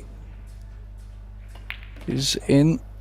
Also João Grillo, Yannick Pongers, Mario Hay, Wojciech Chevchik. So plenty big names in the tournament. Conrad Justitian, Petri Makkonen. So will be interesting to see who wins the first ever Predator 8-ball Eurotour. I've never had 8-ball before in the Eurotour. I think it's kind of interesting. Yeah, I think it's really cool. I think the players were all looking forward to it as well. It's a bit of a different one, and obviously they've had, like you said, a lot of 8-ball practice through the European Championship, so they should come in feeling pretty good about the 8-ball. Obviously Joshua's looking to go back to back after winning the last Eurotour back in February, I think it was, Tim. where he played Stefan Kaspers in the final. Correct me if I'm wrong. I think he played a very good final, maybe 10-1 or 10-2. I think memory serves me. That could definitely be true. I just know that Kasper got to the final. I think Filler did win that. Yeah, has definitely won quite some Eurotours. I mean, he might already have 8, 9, I believe. I mean, I believe he had a streak at some point to where he did not lose after 20 or 30 matches in a row in the Eurotour. Yeah, that's totally true. He had a bit of a crazy run. And the reason why I definitely remember the final, well, one, I did the commentary on it, but two, I was in the final with Joshua in one of the European Championships 10-ball final that Conrad won, and he talked about Stefan. We asked him about him, and he said, yeah, he's been playing very well, and he made the final of the Eurotour. And Joshua then had to say, I beat him in that final, so it was quite funny. But yeah, he won 5 in a row, just checking there. Way back in 2022, October the 1st, he won in Slovenia. He won 5 in a row to Treviso, November 2024. So that was quite an incredible streak. Impressive stuff. Yeah, definitely. And apparently, Joshua Filler makes a great commentator too. So my job might be at stake here. I'm sure you'll find Tim. We won't be losing you. We love you too much. Okay, so let's get back. Andrea Klazovic ready to break him off. This will be his second break out of the per 2 breaks we're doing. He needs to make a ball on the break and make a run out. He doesn't want to fall 5-1 down with Filler breaking twice. Has made a ball on the break. What do we have here? Do you fancy the stripes? Yeah, well, he's got the 9-ball in the side as well, so doesn't really have a shot on a solid. He does have a bit of a cutback on the 3-ball, but it's kind of running away position-wise. Stripes look pretty good. It's probably all about. It's at 15, Tim. Does it go past in the bottom corner? If it does, and this one goes along the top rail, it has to be stripes, surely. Get rid of these 3 balls at the top and work his way down to those final 3 balls. 8-ball will be interesting where he puts that. Looks like, no, he's missed it, Tim. Oh, what a chance missed there.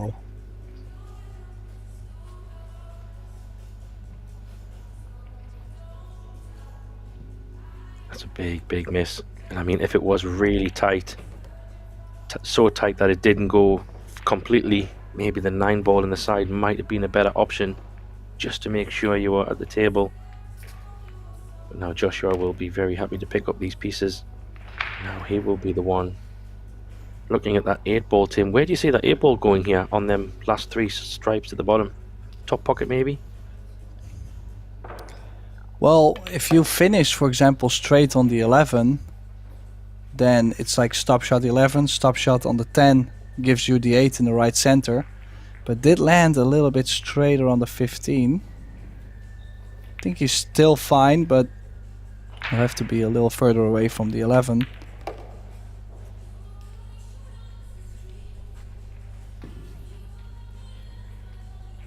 Can still get there. Still got an okay angle to drop this in. Yeah, exactly what you said, Tim. If he's landed good on this 10, yeah, he's perfect here. So what a miss there, huge. Especially now, giving Joshua 2 breaks. If he gets a couple of good breaks, it could be 7-1 in the blink of an eye.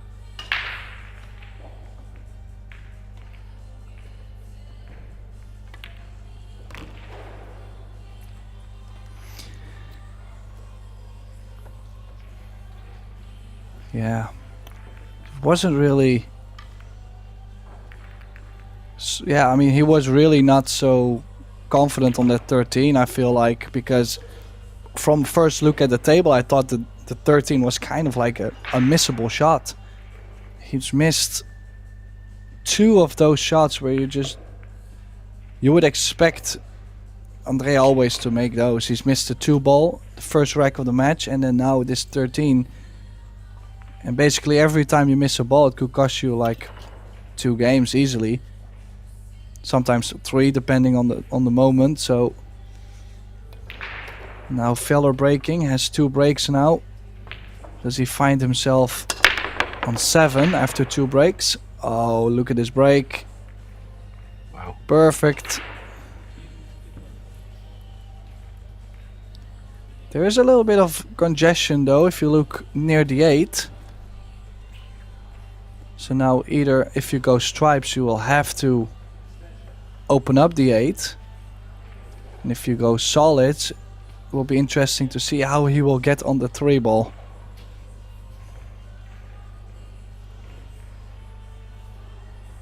Do you see any nice setup shot maybe to get to the 3, or would you maybe consider using the 6 to run into the 8, for example?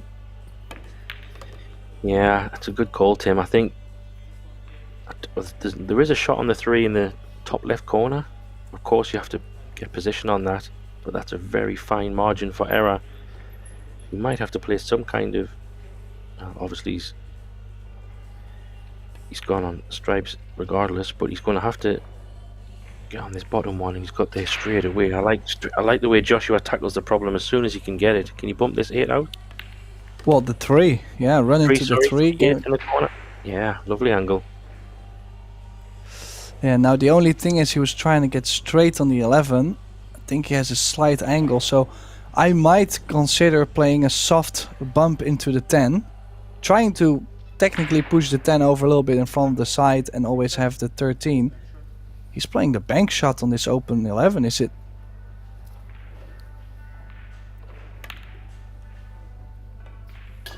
Looked tight for me. Looked tight, that. Obviously it must have went because he called it, but it did look a little bit tricky, that one. He had the 11 to the corner.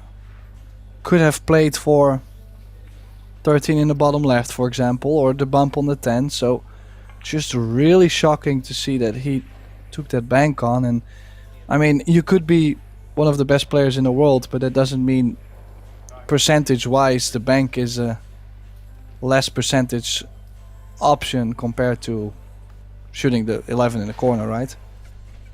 Yeah, I agree. It looks like Andrea's going straight for this 3 off the rail. This is missable if he catches it wrong. Wow, it didn't even touch the stripe, just went straight in. I'm not sure if that's exactly what he thought would happen, but leaves a bit of a tester now on this. Yeah, I mean, he should be fine, but we have seen him miss 2 balls and definitely isn't feeling the best at the moment.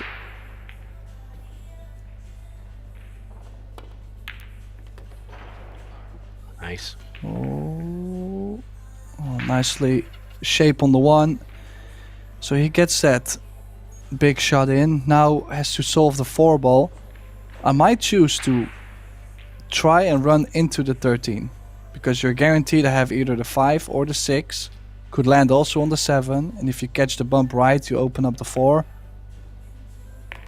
Yeah, does the 7 go, Tim, in the bottom left? Did we see that from the camera angle? It looks tight from here. Oh, that is actually a good point. Yeah, because the 11 has moved a slight bit there and around the corner, so it might not go. So he might, yeah. Oh, Top 7 pocket, is a maybe. tough one too. I think where the 6 ball is, though, Tim, if he can get the 5 out the way and somehow get on the 4, if he gets past Well, it, it's more that. Oh, well, from this angle, he might just have the cut on the 4, but this is not ideal. He's hooked himself on the 6. The 7 doesn't go. I was gonna say to get perfect on the 4, which was difficult to get to then get perfect on the 7 is just very tricky. He's playing safe? No. Yes. Okay, nice shot there. He's played a really good shot actually. The carom safety. Crossbank maybe, unless he's hooked. Is he completely hooked on the 10? I think he is. Yeah, I think he is. He might have a jump. It's a little bit tough though. You have to land right in between the 10 and the cloth, kinda. So it's like right Yeah, it's almost on top of the ball, kind of for jump, and then you could possibly have shape on the 3 to the left side, but Filler looking to bank this in the corner. Cross corner bank. Oh, there. this is close. Ooh. If you look at the shape, it was a good try. It was when it left the rail. I thought, ooh, that's in, but maybe the spin on the ball just pulled it away. So that was a very clever safety shot he played there. He did force a mistake, but he does need to take advantage of this. It's a bit of a thin 6, but should be fine.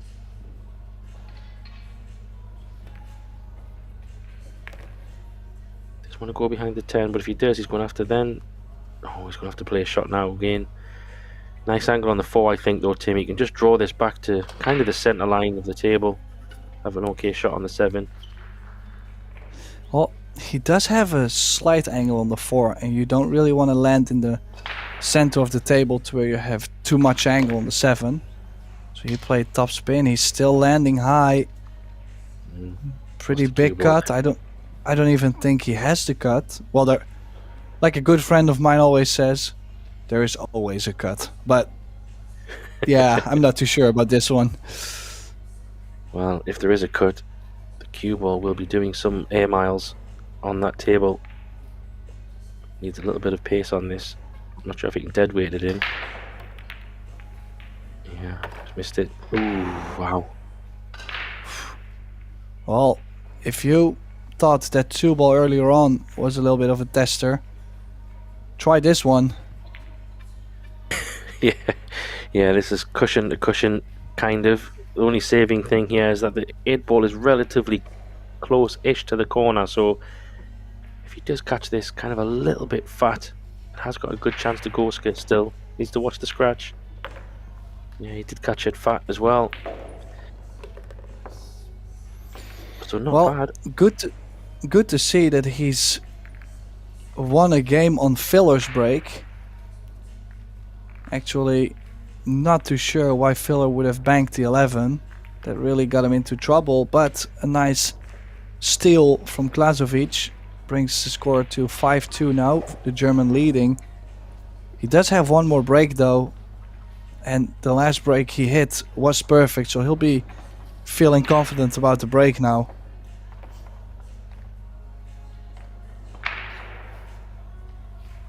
Yeah, I think he's got it very much dialed in. Those balls below the centre going straight in. Yeah, Tim. He's having a few clusters in the middle though, isn't he, with off his break. Yeah, what do you see at first glance here? I mean, there's a couple of clusters, right? Straight away. Yeah, trying to figure out whether stripes or solids. I do like the stripes, and with the 14 near, the 14-11 near, he could run into the 3 and pop the 15 out. So not too horrible on that end. Now the other side, I might like to play like 13-11 run into the 3. Then have the 14 or 10 always available as a backup. I'm wondering if this and then you go from there. Yeah, I'm wondering if the 12 goes in. If he doesn't like the 13, he's looking at this 12 in the top right corner. Maybe it does squeeze in. Playing a combo? Oh, it does go in just. So he's playing your shot on the 11, but taking it from this point. Try to open something up.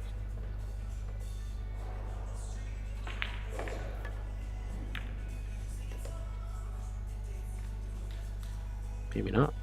Maybe it goes in the top, Tim.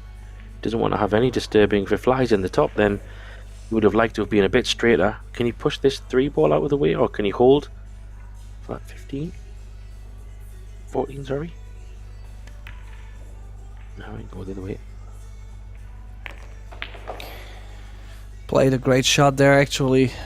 Maneuvered the cue ball nicely as well. Was a little bit of an in-between stroke, and that's exactly the stroke where players start to miss balls. More of an advanced kind of stroke. Now if he gets straight on the 13, which I don't think he has, I don't think he can kill the cue ball for the 10 in the top right, can he? I wonder if he Maybe can play run like into this. the 2 and then... Yeah, I was just going to say, can he play a slow roll into the 2? Or maybe try to just pinch it a little bit. He might be a bit closer to the 10. But with him being left-handed, depends where it lands, he should be okay. I think you can, you know, just nip it a little bit. Just kill it. Yeah, nice. Actually held it too well. You have to come back from the long rail on the left, back over to the right side of the table, Tim, here. Under the 2 ball, maybe. Draw it under the 2. Come back across to the right side of the table. Yeah, just center ball drawn, not too much left.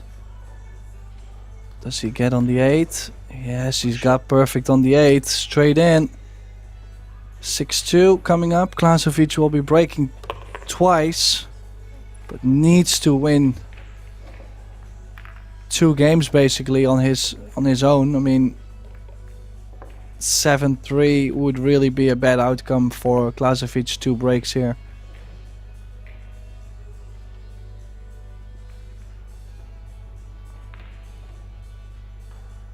I just like the way Joshua takes the balls out, and I think it's one of those things. People can choose to bump balls and try to make little things more available, but you do see quite often, Tim, a lot of the top players, if the balls are all potable and you have connecting balls, you're taking away that potential risk of bumping into a ball and making something else go safe, or hooking yourself or something like that. So playing on a ball that's potable can be quite advantageous if you can do it.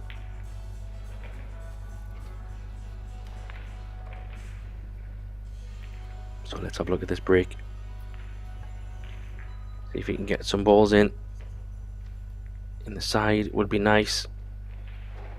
He had a pretty okay cue ball last time. He's lost it this time though. He got a ball on the side. Seem to be splitting. Pretty okay. Let's have a little look. Yeah, solids aren't looking too bad. I don't really think he's got a stripe opener, to be honest, Tim, but looking at where the solids are, kind of all to the right side of the table, makes the work a little bit easier. He's got to play 1 good shot here on the 6 ball, with plenty of balls there for when it goes in. No real issues other than maybe the 3.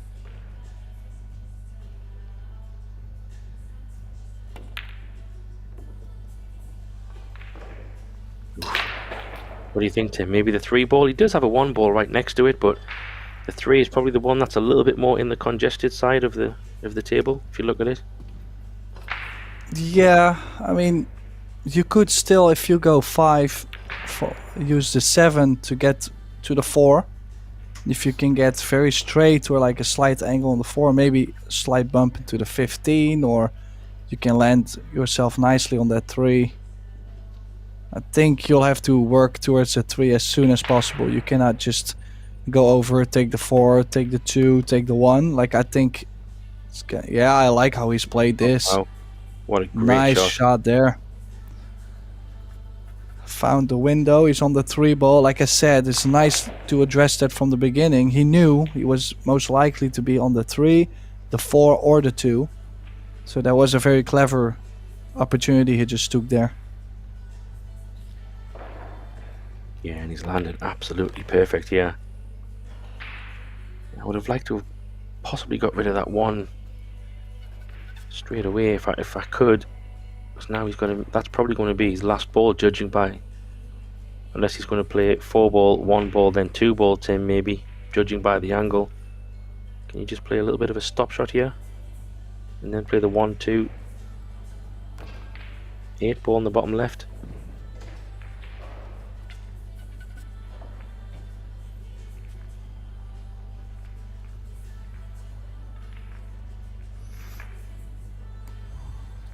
Yeah, 8 ball bottom left sounds very natural. Look at the shape on the 2. Nice angle.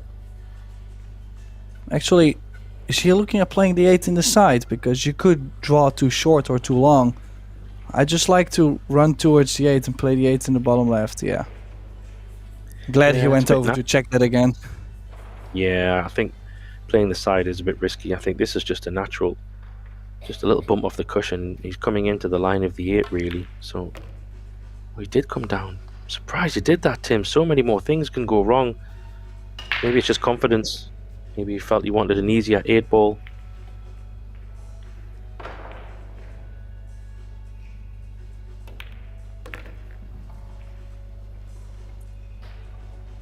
Well, it went in either way. Brings him back to 6-3. Just what he needed from his break.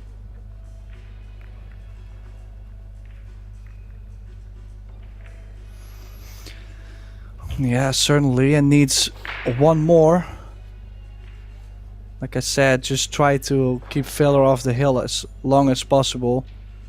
Because, I mean, you kind of know for a fact that Filler is going to break a run at least one out of the 2. So if you can keep him on 6 as long as possible, you might... Yeah. You might actually still have a chance in this match. It's not like it's over with. No, definitely. And as we've seen in the early first break when Joshua... Was it Joshua who scratched? I can't remember, but he definitely gave him a chance off the break. And I think anything can happen. But what's most important is doing what he did just now and win on your break and keep him off the hill.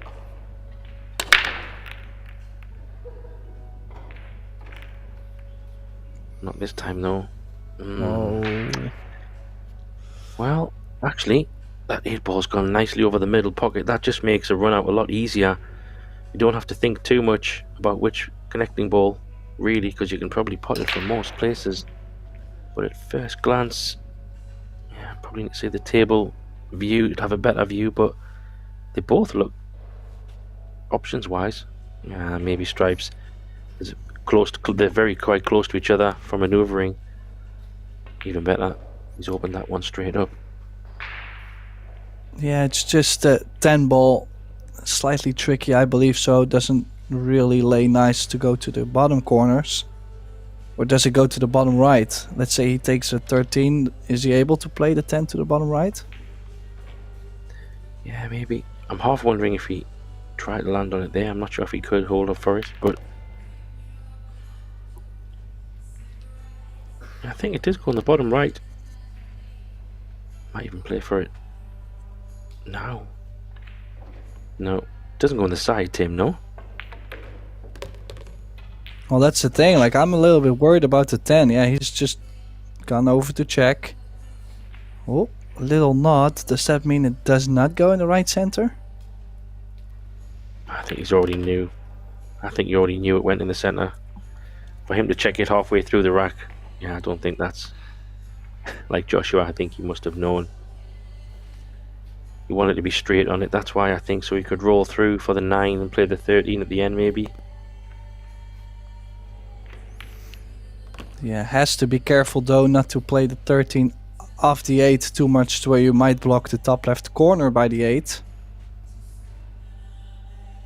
Just gotta make sure you place a clean shot here with left spin. Get back to the center of the table. One rail. Perfect. So that dry break from Klazovic could be very costly because Filler now has 2 breaks to close out the match technically, and like I said, with how well of a player Filler is and just in general with how many break runs I've seen today, kinda 1 out of 2 is probably happening. So will be tough for Klazovic. I mean, I'm praying with him to see if we can have a tight close match still. Things are not looking too great for the Serb. Yeah, but Joshua's got 2 breaks to win the match, which is why I kind of like this format. It's interesting. It makes the dynamic of the game so unique. Not very often will you have 2 breaks to win a match, if I can put it that way. I wouldn't be surprised if he takes it down on this first attempt because he has been breaking. Wow, jinxed him. Sorry, Joshua. You put a lot more pace into that, Tim.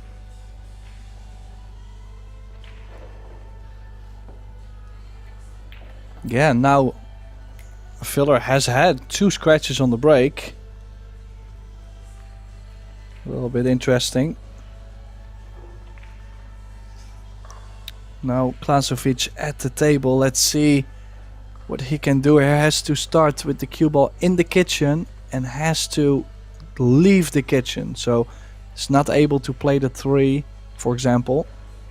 Now I might start with like the 13 or the 4. And after that, it's not too horrible. I do like the stripes. So then I would like to take the 13 first. Maybe 13-9. And then probably play the area in between the 14, 10, 15. Yeah, I'm wondering the 13 must obviously goes past in the corner, so he's playing 13-9 and then coming down the table. But it's all just personal preference, I think. 8 ball will be interesting, probably coming from the 11 ball into the, use the 8 in the side there, Tim. Pretty good angle from there. You can see the potential stop shot to play the 11 in the bottom left. 8 ball in the side. Well, I think it's really going to depend. I'm going 2 rails now towards the 10 in the left center. If you run too far, you might still, you're always on the cut to the side, but you might land on a 15 to the side. You could land the, you could use the 15 to go to the 8, but could also go 11, 15, 10, 8, but I'm not a big fan of leaving the 10 as the last ball, because if you get the wrong angle on the 10, you might have to move the cue ball quite a lot and you might not get to the 8 ball. Yeah, but he's overrun this. I don't know if it goes past the 2 ball. He's looking at the 15. Quite tight, maybe. Yeah, if not, he's going to have to play it now, because that 11 ball is quite a good ball to get on it now. You might have to just go that way and leave that 10 till the end, Tim. You might not have a choice.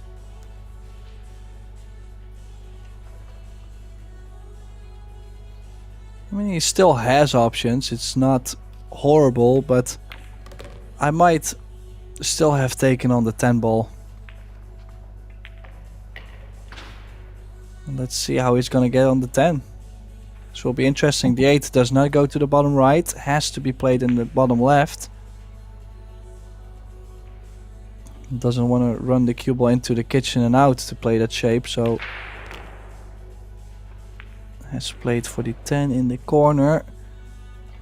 I think he's straight and has to draw back now to where he has to land kind of perfect speed, which is so tough. Yeah, he's going to be close to the 8 ball, that's for sure. Kind of crossing the... He's going topspin around 2 angles, Tim. This will be a shot round the 4. He's not going to get there. Is he hooked? Wow, just... It's a good shot though, to be fair, getting there.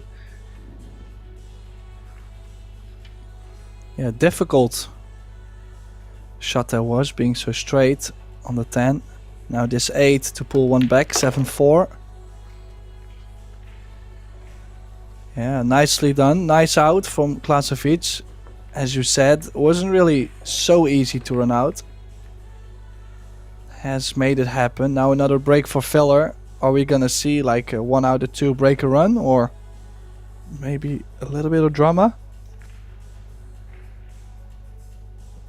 Yeah, I don't know. I think the professional that Joshua is, I don't think we'll see that cue ball go anywhere near the side pocket on this break. I think he realizes the importance, because you just never know, Tim. If he did scratch or give an opportunity to Andrea, he could then, in theory, still run his 2 breaks, and then we're hill. So I think the cue ball will be a little bit less pace, middle of the table.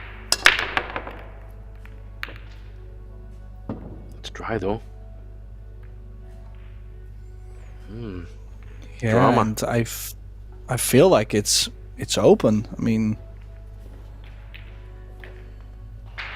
could be that's the thing. Like knowing that when you have a not so great break on your second break, potentially he could lose 3 in a row, and next time he gets back to the table could be 7 each. So We've seen that before. I think it was Grabe who had a dry break 7-4. Showed quite some emotion because he probably knew, like, man, this is gonna possibly cost me 3 games. Might be coming back on a hill-hill match. And it did become a hill-hill match. So we could be in this match for the long run. Yeah, and I think obviously you can't really pot a solid, but stripes are pretty open. Oh wow, Tim. Oh, I thought you'd missed that. How fat did he hit that? Goodness me. So surprised that went in. Well, I was mentioning this before too. I do feel the tables are still playing quite newish. As in, if you play pocket speed, they still drop.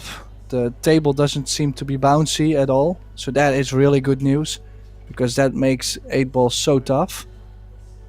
Now, and they clean the balls quite often in the Eurotour, so, or at least I believe like once or twice a day, so that means not so much dirt on the table. Now, if they have cleaned the tables in between, you would say, yeah, those balls can still slide in pretty nicely. Now, is he leaving this it's 13 looking- until the end for the 8 in the side, Tim? Sorry to cut you off. I think he's leaving the 13 for the 8 in the side he looked at. I think that's, I mean, that's fine. I don't really mind it. I just want to get to the 10 as soon as possible. Play the 10 in the bottom left.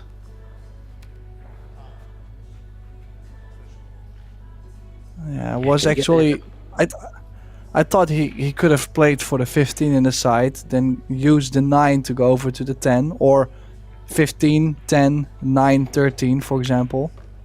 Because, okay, maybe the 15 was kind of locked too. So has opened up that. Now has an angle on the 15 to get to the right side of the 10, exactly there. Has to land with an angle running towards the 13 though. Doesn't want to leave himself a wrong angle here. Can be very annoying. Yeah, it's a delicate little draw, this. How's the line? Looks pretty okay. Maybe not. Not from this angle. Well, if he's straight, he's guaranteed to have more angle on the 13, which makes things a little bit more complicated. Let's see how he manages.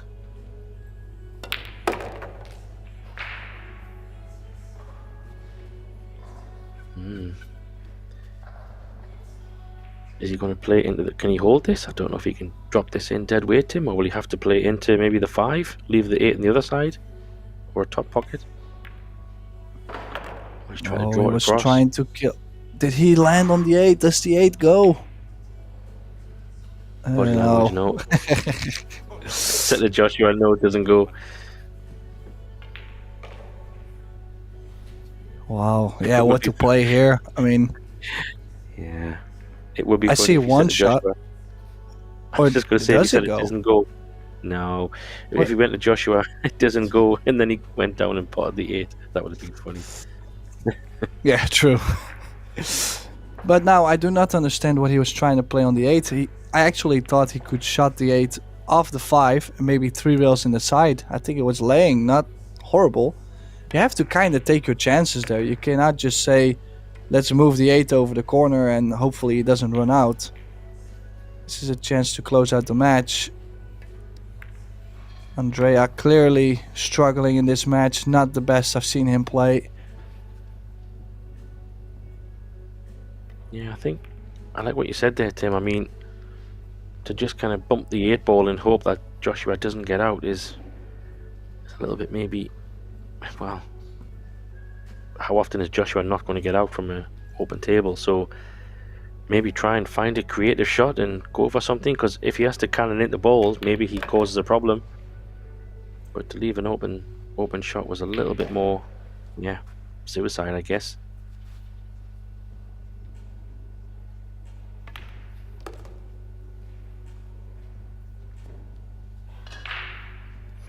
Yeah, this 3 balls. I cannot really see this go wrong. So it will be Joshua Filler who advances to the winners qualification round. We will have to see Andrea go all the way through the loser bracket. So that's all action for today. Thank you, Graham Hickman, and myself, Tim de Ruyter, were in the booth for this match. Thank you for being with us today, and we would love to welcome you back tomorrow morning at 9 a.m. Play continues with plenty more action from Tallinn, Estonia. So hopefully we'll see you tomorrow, and have a good night.